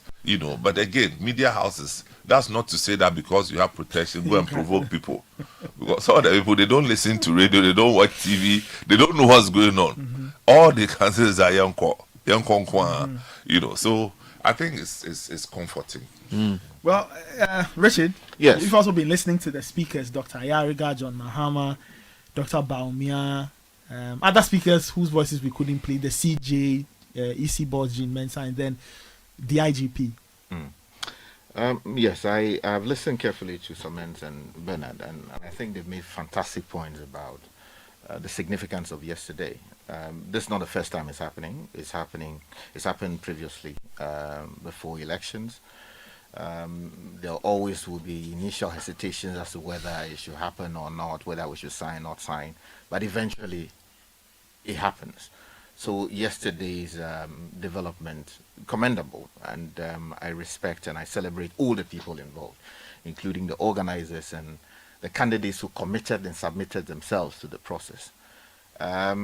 But we do know that historically, the signing of these things do not, without more, result in peaceful elections necessarily. Okay. And John Dramani Mahama made a point yesterday, and I celebrate that point for a number of reasons. You would notice that ahead of the 2008 elections, we had 2012 elections, which produced Atta Mills as president. 2008 rather, yes. Forgive me. We had a similar development. I think at that time it was in Kumasi, if my memory serves me correctly. But that did not stop us from getting close to the brink. It took the combined strength, wisdom, and fortitude of the likes of Kofi Annan, NDC's respected diplomat, was the name Ibn Chambers, and many other powerful, international and local authorities to actually intervene and pull us away from the brink. So if the history is anything to go by, then it's important that while we celebrate the putting of pen to paper yesterday to sign a treaty committing to peace before, during, and after the elections, we also need to take steps that would actually consolidate the positive gains we made yesterday. Because as one Roman authority once said, if you want peace, you need to prepare for war. Because if you don't build up the necessary military might as to deter people who would want to aggressively move towards you, then you are living in a fool's paradise thinking that there will be peace just because you say that there should be peace. Why am I raising this point? I'm raising this point because the Electoral Commission, as we know it, has had to deal with some public image issues. And those have been fueled largely by political actors within the Ghanaian establishment. And some founded, some completely unfounded. But let me play with the ones that are founded in my view. I think, first of all, the media, as we said 2 days ago, plays a critical role in bringing light to what is done around the country on an election day. When people are about stealing the elections, the media reports it. When people are being paid, the media reports it. And a wise man, wiser than me, previously said that those who vote are not the ones who determine the outcome of the elections. I'm paraphrasing him. And that it is those who count the ballot papers. They are the ones who eventually determine the winner. Of course, it is a very dim view of so it's how... not those who vote that count, but it's those who count the votes. Exactly. It is a very dim view to have of the electoral process. Charlie. But it matters because we have seen figures change. And I've attended polling station result collations. You've seen that. I've seen these things happen. And ultimately, they become the basis for dispute in the courts. You understand? So it is important that as much as possible, we grant the kind of access that would allow all shades of opinions we have in the media to have access to see that which is going on. Because you don't want a situation that on election day, while counting of ballots are going on, some people will sit on radio, claim that they have not been given access to the collation center, and then claim that they are receiving information from people at the center alleging A, B, and C. It is important that we allow full access within limited range as to ensure that as many journalists as possible are covering the process, monitoring, so that people listening can also triangulate. Oh, I heard on Citi FM that this. I heard on Joy FM that this. I heard on Radio Gold that this. I heard on Oman FM that this. Then if you properly triangulate, then you come to a conclusion that, oh, this is either true or false. But where you restrict, there's a problem. As we speak, the EC told us that they are now engaging. It's been 2 days since they gave this bogus directive. We expect that there will be a full statement withdrawing it in its entirety. Bogus. Because that is one way of inspiring confidence into the electoral process. Yes, sir. Another point that I wish to make quickly has to do with what we saw with the statement that the Electoral Commission issued yesterday. Concerning shortage of exactly. You see, papers. It is very heartwarming that the Electoral Commission says that it did some audit, as we understand it from people close to the situation, and it came up that there are some shortfalls in a number of constituencies, including Ketu North, the Keta constituency, and some other spaces. Now, why this is concerning is that, I'm from the Volta region. And you do know that a lot of the people of the Volta region normally are not happy with how things happen to them when elections are happening. Some people say that, oh, we are doing registration, and for some reason they say some of the machines are not working, or that biometric registration, there are problems with the system, or that some machines have not come, and all of these things. And for some reason, people build up a certain understanding that we get hit a lot on these matters. 3 weeks or 4 weeks ago, we heard from the Electoral Commission, and they suggested that, there were some serial number issues with ballot papers for the Volta region and then also for the Bono region or Ahafo region. And therefore, they needed to reprint those ballots. Again, that was through some audits because some people had raised issues with it. Then it was corrected. The ballot papers needed to be reprinted. Again, we saw how they destroyed the ballot papers that they had printed that had the issues. The point I'm making, exactly. The point I'm making is that when people always predict that there is likely to be an outcome that would impact them negatively, right? And then that prediction seems to get confirmed by certain missteps, no matter how genuine they may be. They feed, unfortunately, into a certain narrative. Yep. You understand? And this election year, we expect the Electoral Commission to be meticulous, exact, yes, sir, precise, and get it right. Thank you. Look, we understand that it is a human institution, but when conducts or lack of oversight in some cases lead to certain outcomes that are, if you like, adverse to a certain group of people, they feed a certain narrative. I don't believe that people are sitting at the Electoral Commission and scheming to undermine the legitimacy of votes from a certain part of the country. But if you don't pay extra attention to these things, then the likelihood that you create and feed that impression becomes the result. So we need to investigate to establish as to how come it was these constituencies that were affected. Who takes responsibility for that? And if there are sanctions to apply, we need to apply those sanctions because we don't want it to be business as usual. Mistakes get made, oh, that's okay, let us move on. It should not happen. It creates a problem. Thank you. And then something I want to say quickly regarding good news that we heard yesterday, that finally the Prempeh International Airport is being put to good use. Okay, so the international flights. So directly from, is it London or US? Gatwick. I think so. Gatwick for starters to Kumasi. That's good news. And if you are close to what happens in the political system, of course, there are a number of calculations going into planes coming in just 2 days or 3 days to one election. Of course, we expect citizens to come and celebrate Christmas here. There are people who are coming to do business here. There are people who are coming purposely for the elections, because I've spoken to friends. Now, that is a good sign. That indeed we identify and we know that there are Ghanaians outside of this country whose votes should also matter. And so they are taking advantage of a vehicle provided by the state, establishing a facility in the Ashanti region as to receive Ghanaians and other people from outside the country directly, so that they can go into their communities immediately and do that which they must do.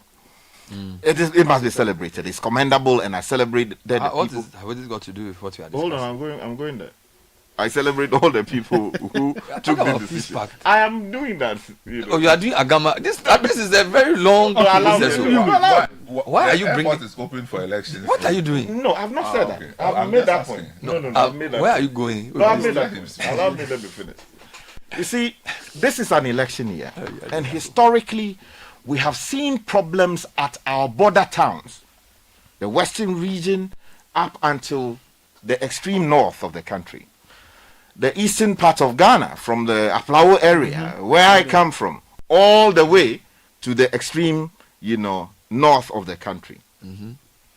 Where for some reason, either there are border closures or that there are restrictions placed along the borders as to prevent people from coming in to vote. Now, once we have registered people to vote, it is our expectation that we would facilitate or allow those people to come in to vote. Just as we are making efforts to allow people direct access to the middle belt of the country because they can afford it, we should make it a duty to ensure that people who are immediately across the border to the east, or immediately across the border to the west, or immediately across the border in the northern part or in the middle belt, they equally should have unhindered access to the extent that they are registered and recognized as people entitled to vote, we do not want any communities on election day and some shenanigans going on to create the impression that we are allowing externals to come into this country, because it is not only certain class of people outside the jurisdiction who are entitled to have access to the republic and vote on election day. You have landed nicely now. I didn't know where you were going, but I get it now. I lost track. No, it was basically to say that in election periods, sometimes movements are restricted. So he finds basically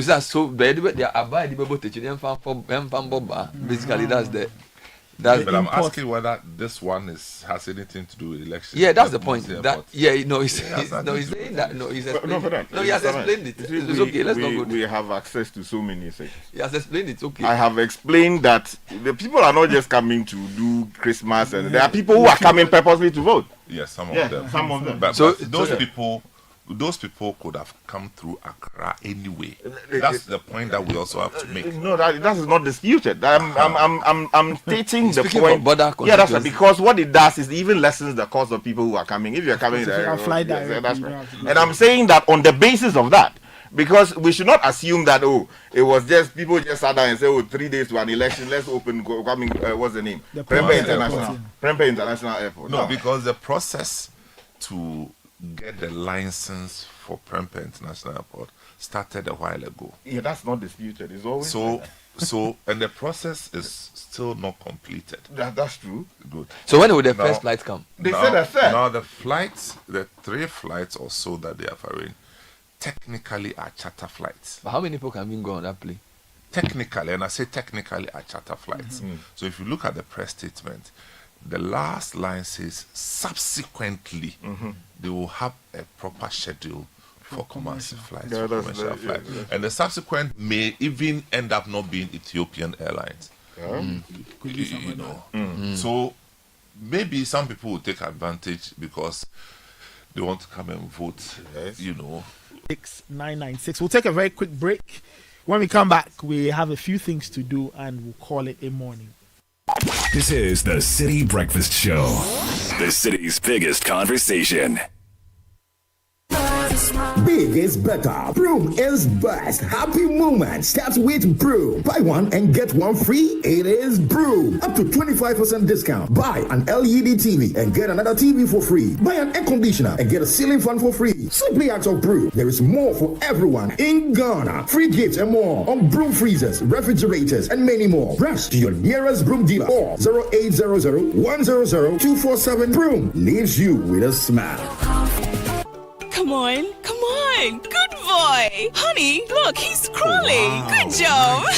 The new Cerelac Wheat and Maize has the combined goodness of wheat and maize grains fortified with iron, vitamins, and minerals also found in fruits and vegetables. To prepare the new Cerelac Wheat and Maize, just add milk. Enjoy your little one's big moments at less cost. Cerelac, care for them. Count on us. This advert is FDA approved. Are you hoping to start university this January? If you want a British degree from a world-class university at a fraction of the cost, then join Lancaster University Ghana in Accra. With a diverse student community, vibrant campus life, and up to 50% scholarship to support your study, Lancaster University Ghana provides you with a world-class education that creates endless possibilities globally. Don't miss this once-in-a-lifetime opportunity. Apply to join Lancaster University Ghana, where learners become leaders. Admissions are currently open for our January 2025 intake. Apply now for our foundation program. For more information, contact us at +233 030 221 8989 or send an email to admissions@lancaster.edu.gh. Lancaster University Ghana, the only British university campus in West Africa. Go Ghana for. Let us gather here. Eja, but why have you called us all here? His Excellency John Dramani Mahama says he is coming to introduce a 24-hour economy policy that will ensure round-the-clock operations by businesses and government organizations to enhance productivity, boost production, and create millions of decent, well-paying jobs. 24-hour economy? Can you enlighten us? Oh, simple. GM wants organizations with huge customer traffic like like DVLA, Passport Office, ports, customs, as well as private businesses like agro-processing factories, industries, sanitation, constructions companies to run 3 shifts of 8 hours each. For private businesses, Mahama will give them security support services, tax incentives, financing support, and cheap and reliable power. This is what we call Formula 133. But what formula is that? It simply means 1 job, 3 shifts, 3 people. Simple. Wow, this is indeed a game changer. Formula 133. Oh, yeah! Vote for change. Vote for John Mahama and the NDC. Electroland's Black Friday and Xmas Bonanza.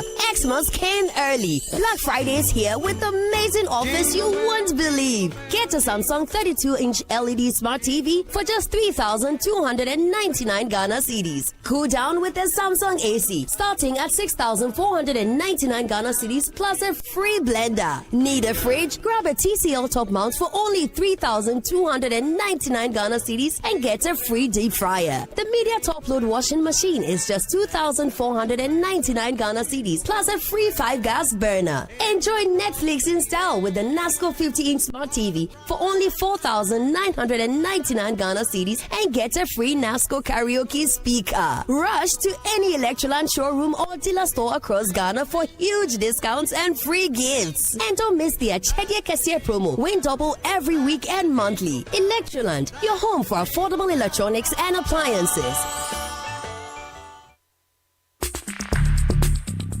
Join the conversation on the Citi Breakfast Show on Facebook at facebook.com/Citi97.3, Twitter at twitter.com/Citi973, and Instagram at instagram.com/Citi973 with the hashtag CitiCBS. The Citi Breakfast Show. Rise above the noise.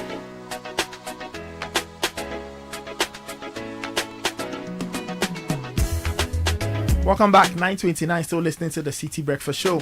Now, from the innovative minds at Wiggle Vision, Ghana's leading tech company, comes Frog, the ultimate USSD, OTP, and bulk SMS messaging platform designed to transform your business communication. With Frog, you enjoy the lowest and unbeatable messaging prices to all mobile networks in Ghana. If you are ready to take your customer reach and engagement to the next level, call 0554 170 599 or visit wiggle.com.gh, wigal.com.gh. Wiggle Vision, empowering businesses one message at a time. Santopia is offering up to 30% off your favorite fragrances between the 29th of November, which is today, and the 1st of December. On all in-store purchases, they are open from 9 a.m. to 9 p.m. and you find them across 9 stores: Accra Mall, Achimota Mall, West Hills Mall, Osu Mall, ANC, Palace Junction Mall, Kempinski Galleria Mall, and Kumasi City Mall in Kumasi. Santopia is sent for every occasion. The luckiest is here. Tomorrow, the 30th of November, is the day for the grand draw. Incredible prizes will be won. If you are not playing, dial *712#, follow the prompts and buy as many tickets as possible. The luckiest luck is everywhere and is regulated by NLA on the Caritas Lottery platform. And big is better, Broom is best. Happy moments start with Broom. Your best season with Broom is here again. Buy one and get one free, plus up to 25% discount only on Broom appliances. So buy a Broom LED TV and get a TV for free. Buy a Broom LED TV. You also get a free microwave oven for free. You can buy a Broom AC and get a free ceiling fan, a freezer, and get a free blender. So essentially buy one, get one free. Call 0800 100 247. Broom leaves you with a smile. And hey, it's that time of the year again. Orca Deco's Black Friday sale is on. Get ready to enjoy from 20 to 60% off everything. Yes, I mean everything. Furniture, home decor, and accessories. Now, whether you're redecorating your home or just want to grab the statement piece, Orca Deco's got you covered. So, what do?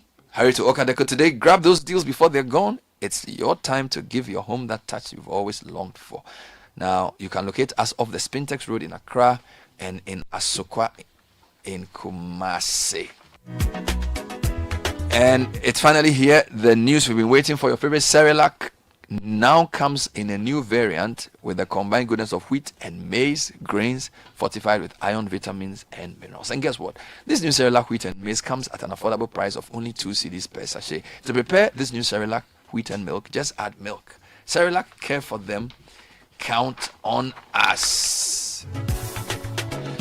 And guess who's turning 10? The Junction Mall, celebrating a decade of unforgettable moments, unbeatable shopping, and your favorite events. Join us for our 10th anniversary with unbelievable discounts, exciting events, and special giveaways just for you. From our loyal customers to our amazing stores, this celebration is for you. So come make memories with us as we say thank you for 10 amazing years at the Junction Mall. The Junction Mall, join, explore, shop, enjoy celebrating 10 years all for you.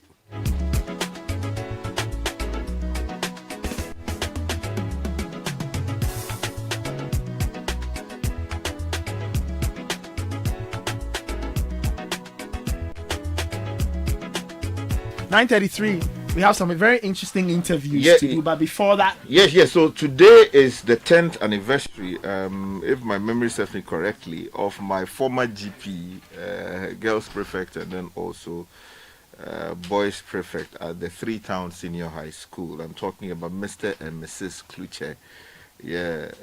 So I think it's more than even that. It's more than that, baby. So they are celebrating their marriage anniversary today, and I know that they are a beautiful couple doing great things. And may the Lord God continue to bless Benedicta and Komla Kluche. You guys are amazing. And regards to the family. And then once again, let's use the opportunity to wish the NDC candidate John Dramani Mahama a happy. A number of comments have come in celebrating him, and we just want to emphasize the point. All the very best for the day. Yes. Still listening to the Citi Breakfast Show. We'll get into some interviews in a second, but Orca Deco's Black Friday sale is on. 20% to 60% off everything. Yes, everything you can imagine. Head to any Orca Deco branch near you and enjoy the great Black Friday discount. You can also find them off the Spintex Road in Accra and in Asokwa in Kumasi. Deep Solar has you covered if you want reliable, uninterrupted electricity supply. Sign up to Deep Solar. You can get a complete setup for 58,000. Go solar and go away from ECG. Call 059-549-4113 or visit deepsolarghana.com. Remember, your energy independence begins when you call Deep Solar. Now, this festive season, enjoy the best of entertainment on DSTV, whether it's football, whether it's local content, drama, cartoons, everything in between. DSTV has you covered. Dial star 759# to reconnect or stay connected today and be part of all the enjoyment this season. DSTV is your home of entertainment. Still listening to the Citi Breakfast Show. We'll take a very quick break. When we come back, we have a very interesting discussion on prostate cancer with three of our very, very good friends. So do stay tuned. We'll be right back after this short break. This is the Citi Breakfast Show, the city's biggest conversation. What happens when ancient days meets modernity? What happens when a goddess wakes up in an era of digital chaos? Witness the epic battle between the past and the present. Catch the intrigue and suspense in Amwanime's era, a brand new epic telenovela showing Mondays to Fridays on Aquaba Magic, DSTV channel 150 and Go TV channel 102. Available on DSTV Access and Go TV Plus. Dial star 759# to stay connected. It's that time of the year. Ghana, brace yourselves because Melcom's Black Friday sales is back and we're bringing you unbeatable deals like never before. From the 15th of November to the 1st of December, get ready to shop and save big at Melcom. Electronics, home essentials, furniture, or fashion, we've got deals you can't resist. Melcom's Black Friday, it's more than a sale, it's an experience. Stock is limited, so hurry and shop early to avoid missing out. Melcom is where Ghana shops for value, and this Black Friday, the value just got even better. Don't let these unbeatable deals pass you by. Melcom, where Ghana shops. Remember, terms and conditions apply.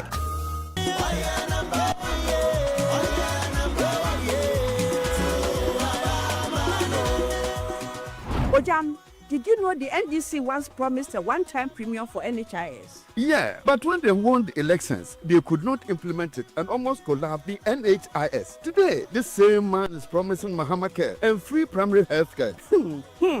They think we are kids in this country. We don't have short memories, like Mahama said. Remember the capitation pilot in Ashanti? You were stuck with one health facility, no matter what. That was so limiting. But look at us now under the MPP. There's real change. The MPP expanded NHIS coverage to include serious conditions like childhood cancer, sickle cell disease, and kidney dialysis for children under 18 years and old people from 60 years and above. Today, with just a short code, you can renew your insurance. Truly, the MPP has restored our hope in the health system. See the Agenda 111 and other new hospitals are springing up everywhere. So, this election, let's vote for continuity. Let's vote to protect our health care. We will not fall for fake promises again.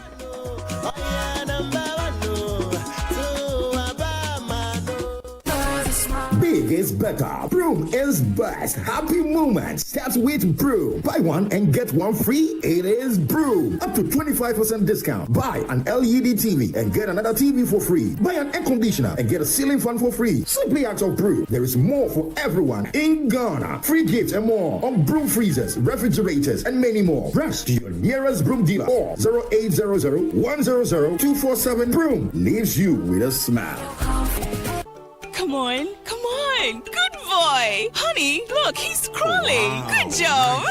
The new Cerelac Wheat and Maize has the combined goodness of wheat and maize grains fortified with iron, vitamins, and minerals also found in fruits and vegetables. To prepare the new Cerelac Wheat and Maize, just add milk. Enjoy your little one's big moments at less cost. Cerelac, care for them, count on us. This advert is FDA approved. The luckiest star 712 hash. Luck is everywhere for everyone. Yeah.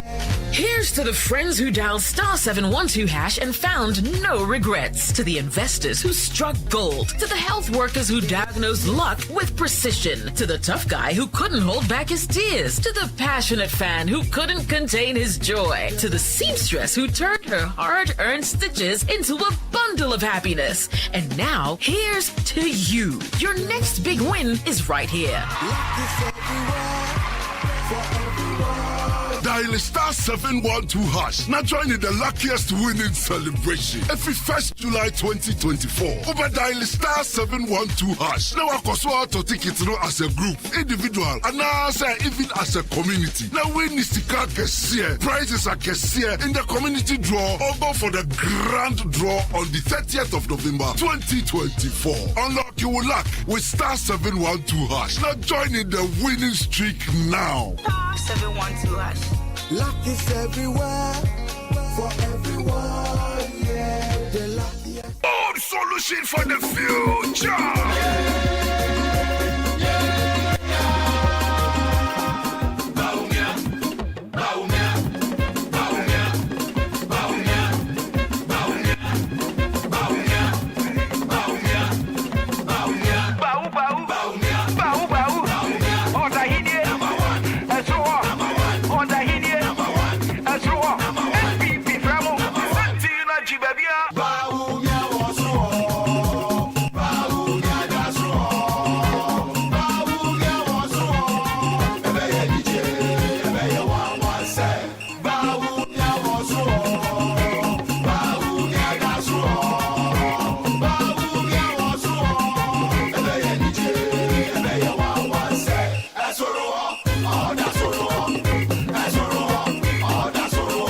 On December 7th, let's vote number 1. Let's vote for Dr. Baumia. Estroho. Join the conversation on the Citi Breakfast Show on Facebook at facebook.com/Citi97.3, Twitter at twitter.com/Citi973, and Instagram at instagram.com/Citi973 with the hashtag CitiCBS.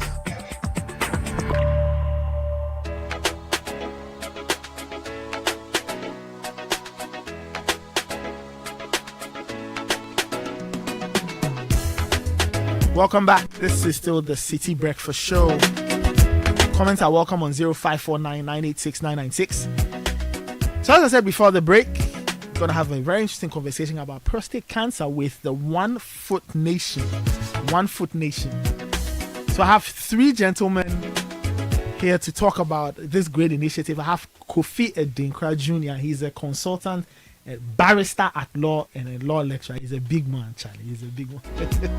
And he's an executive board member of the Tau Alpha Lambda chapter of the Alpha Phi Alpha fraternity. Kofi, good morning. Welcome to the Citi Breakfast Show. Good morning, Nathan. Thank you. All right. I've got Charles Edem Go. He's an experienced telecoms and fintech regulatory professional and is a coordinator of the OFN Prostate Awareness Committee. Charles, welcome.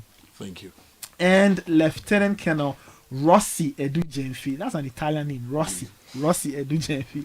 He's a general surgeon and officer in charge of the emergency department at the 37 Military Hospital. Good morning, Lieutenant Colonel. Good morning, Nathan. Thank you so much for joining us, guys. So, why is a lawyer, a surgeon, and a telecom person coming together under the umbrella of One Foot Nation to talk about prostate cancer? Okay, so let me just give you a brief about One Foot Nation. So it's just a group of guys who comes together every Saturday to play football. I see. From different fields. Maybe I should join. We normally play football like Joe. Over the past few years, we've actually done this for the past 15 years. I see. But in the last 8 years, we've just decided that, look, we'll come together, put together our skills and then our abilities, to impact the society. So in the last in the last 8 years, we've actually been doing some charity work. Okay. For the first 5 years, we were concentrating on breast cancer. Obviously, we were all married, and we all have siblings, we all have mothers and stuff like that. But in the last 3 years, the concentration has now shifted to prostate cancer. Why prostate cancer? Because we are all guys, and we are all at the age where prostate cancer becomes a bit more prevalent in us. I'll leave the medical side for Dr. Yes. Yeah, so that's what we've been doing actually, and we've channeled every effort into raising funds, creating awareness, and more importantly, testing people as many as we can. I see. Doc, let me bring you in. Charles was talking about the medical part, and he said that you're at the age where you become a bit more aware, or you need to be, more interested in this. So, at what age are we talking about? And just a few, bits and bobs about prostate cancer and why men of a certain age should take it more seriously. Yes. So we looking at prostate cancer being the most common male cancer in the world, and actually worldwide about 360,000 people die annually from that. 360,000. Yes, 360. The actual figure is 366. Okay. The good thing about it is that it's a cancer that when you get it, about 78% of the time when you are diagnosed, it's actually localized to the organ itself, which is the prostate gland. And then about 12% of the people at the time of diagnosis would have had some lymph node involvements, and it's only 6% that have actually metastasis, which is the disease moving to other parts of the body. So in that regard, you can say that's a very good thing, because by the time of diagnosis, it hasn't caused any serious issue and can be dealt with.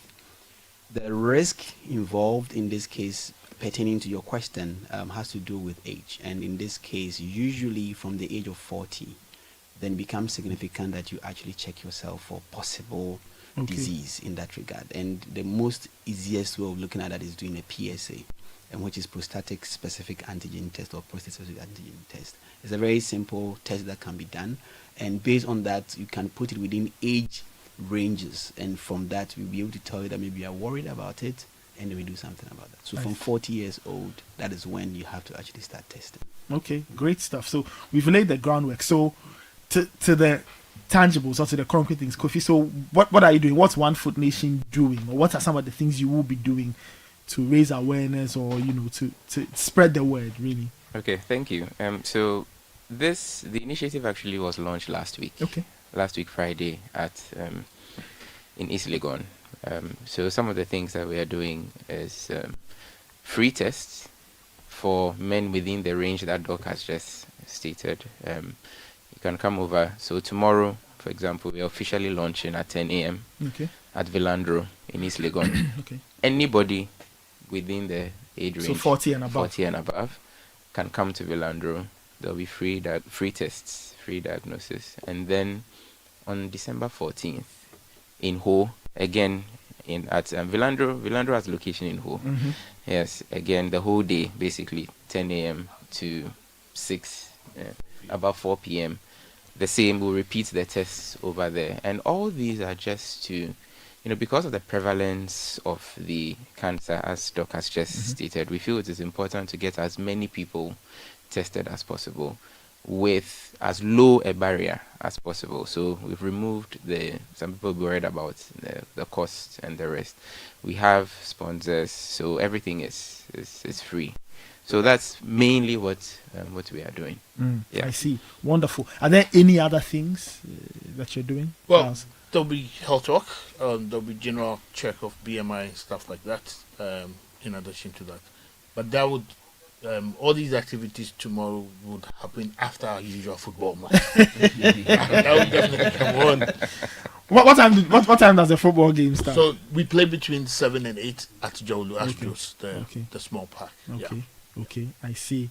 So that's what you do every Saturday. We do every Saturday. What does it take for somebody to be part of, say, 1 Foot Nation? Well, nothing much. So normally we would want to see commitment. So come for about 3 months to 6 months, and then we initiate you as a member. We don't pay dues, but we do usual contribution to support our activities. But basically nothing really much. It just shows you bring yourself and then show some commitment and passion towards everything else that we do, and then that's it. I see. How large is the group? We have a membership of about 100, close to 100. I see. We do have affiliate members as well too, and we do have almost every week we do have guests coming through. But apart from that, the dog, for instance, is a perpetual guest. Probably initiating him. He comes once in a while because of obviously his busy schedule. Yes, yeah. But then we do have quite a sizable amount of. The good thing is that the membership cuts across different fields, so you will definitely fit in, when you come. I see, Doc. For lots of people, cancers scare them, right? When they hear the word cancer, this is a very dangerous. Of course, this is a very dangerous disease. So, what will you tell men out there who are 40 and above and have not thought of doing this, or have thought of it but they just can't seem to get themselves to move from their homes to the hospital to be tested? What will you say to them in terms of getting tested, just to know where you are? So I think in general sense, it's a well-known fact that especially when it comes to cancers, it's very important to make a diagnosis early. And that is what the whole idea of screening is. If you go to most of the advanced countries, what they do is that the states or countries actually spend more money in trying to do screening to be able to pick the disease early. If you take prostate cancer, as I had said, that most of the time, at the time of diagnosis, the disease is limited to the prostate. The problem is when it's not diagnosed early. And that's why what happens when you don't do the screening, because it is usually asymptomatic. And by the time you start having problems, so most of the time, the things that are related to people not being able to pee, which is one of the most common things people think about, is actually related to the non-cancer type of prostate enlargement, which is called the benign prostate hyperplasia, BPH. And that is usually not a cancer. So the cancer usually doesn't give you these symptoms as compared to the non-cancerous disease. And so you never know until it's caught you pants down. If you don't come early, then the issues now become much more worse, because things like erectile dysfunction becomes an issue. And for men, erectile dysfunction is a big serious thing. Issue. I had a patient that had prostate cancer, and his had been quite advanced. And one of the things we do in treating is either we give you something to suppress your testosterone, which will affect your libido and erection, or you remove your testes. And he was like, nah, he's not going to do any of that. Rather, he'll go for the medication. And the medications are very expensive. You can end up paying like 12,000 every 3 months just to get an injection done. Yes. So the main thing is get screened early. And to save you all these stress. You can have fractures because the spine gets involved, and it can compress of nerves. It can paralyze you. So all of these things can happen. You can get anemic because the cancer can infiltrate the bones, which the part that produces cells. So if you get screened early and the disease is found, then you get treated when it's still local and limited to the prostate. Otherwise, then you develop all kinds of problems. See, this is huge. Final words, Kofi. Do you want to? Yes. So there's a notion that the test is very uncomfortable, and so some people shy away from coming, because you have to assume a certain position, raise one leg, no probe, and the rest. But we just want everyone to know that that's not the only way the test can be done. In fact, last week when we were in East Legon, they were taking blood samples. Yeah. So, okay. Yes. So you can test blood. Yes. It's blood. So everyone who may be thinking of coming, and that may be their barrier, should just know that we will take your blood and do the test. Yes, and I mean, just to add to what his Kofi is saying, the rectal examination is normally done in addition to other things, and so it's not like the main examination that is done if you think of prostate, except that it is the cheapest way of having an idea that there may be a problem there. And especially if it's not a large mass, then you may never even feel it anyway. So the key thing is the blood test, which I have mentioned. That is a PSA. And that one is just putting in a needle and drawing blood and testing. And so it shouldn't make you want to be worried about you getting examined in different ways. All right. So the main point. So there's an event tomorrow at East Legon at Villandro. At what time? 10 a.m. 10 a.m. 10 a.m. Okay. For those who don't know Villandro, or they just enter Villandro into the map find your... Yes, when you enter Villandro in the map, it will definitely bring you there. It's close to the East Legon Tunnel on the left-hand side when you're coming from Mari on the boundary road. Okay, I see. So 10 a.m., people should just show up, get tested, go through some education, and you walk away knowing your status, right? Yes. I see. Wonderful. We just want to say a quick thank you to our members for their generous donations over the years. Want to thank you to our partners as well, to Jane Lab and then Metropolis Lab for supporting us this year for this event. Wonderful. Wonderful. Somehow fits ahead. Thank you so much. I've been speaking with Kofi Adinkra Jr. He is a lawyer and executive board member, Tau Alpha Lambda chapter of the Alpha Phi Alpha fraternity. I've been speaking with Charles Edem Go. He's an experienced telecoms and fintech regulatory professional, and he's the coordinator of the One Foot Nation Prostate Awareness Committee, and Lieutenant Colonel Rossi Edujemfi. I'd like to know the backstory behind your first name. Was your dad an Italian football fan? Yeah, that's what happens when you are born into 19 uncles. You're without an auntie to regulate. What kind of strange names? Thank you, Lieutenant Colonel Rossi Edujemfi. He's a general surgeon and the officer in charge of emergency department at the 37 military hospital. So you heard it 10 a.m. at Villandro East Legon. Just go there. One Foot Nation is organizing free health screening. If you are 40 and above, just go check yourself out just to know where you are, and then you can live your life and live it well. Gents, thank you so much for coming through and wish you the very best. Thank you very much. But thank God it's Friday. Maybe Jimmy needed a doom so some way. If we are born in so maybe some way. My woman born, my dog maybe some way. But thank God it's Friday. Maybe Jimmy my gets mini aje. During the week I'm busy mini adaje. But I still put in work, sick of dachi. I'm even out before the sun sets marching. So it's 5 on Friday, any achi. Make up verbs are quite nasi. Health is water, give thanks, me dasi. My use my word as might to buy a sassy. Why wouldn't him say, has to know the nap? Manifest with the song Some Way Be of the album Apai. Apai, the price of free. Are you always on the move but you can't afford to miss the Premier League? If your answer is yes, don't worry. Just take your phone, get some data or Wi-Fi, download the Showmax app or go to showmax.com. For only 55 cedis, sign up to the Premier League mobile plan, create your account, download the app. You have to download the app and you are good to go. Showmax is your stadium on the move.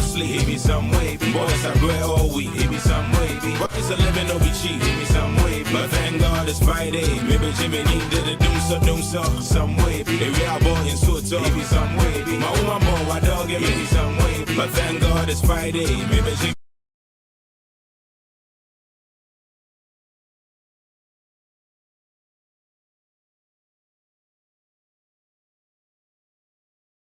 In a minute or two, but when all of this ends and there's the news at 10, until now will be here. Class will be in session. Friday class she'll be here with Frema Edunyame to do Dynamic Friday. It's a dynamic, happy, sweet, I don't even know what to say. Strong helps to shine the Yes, Dynamic Friday will be on. Well, God be praised. Well, these days money be why we A branch in the city. I bathe in faith, no bathe in apes. A basic case of faith in something great, but still from 6 to 6 with stones and bricks, a building a future.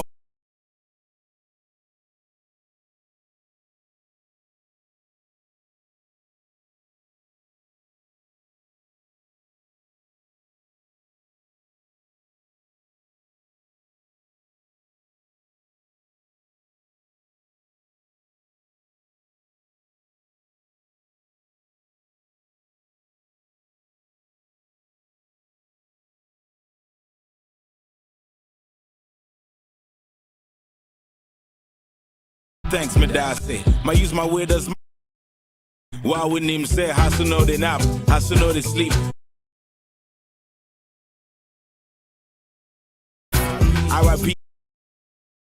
with a struggle, got a million needs.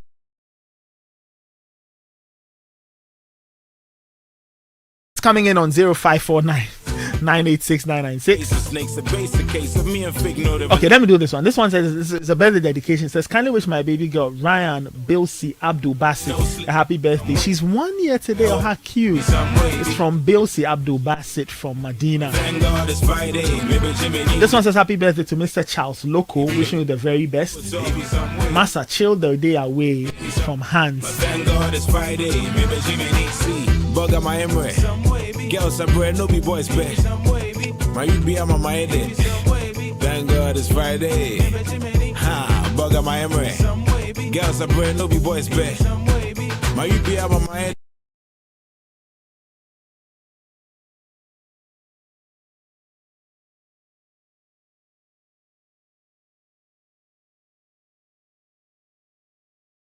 In a storm, I can't see.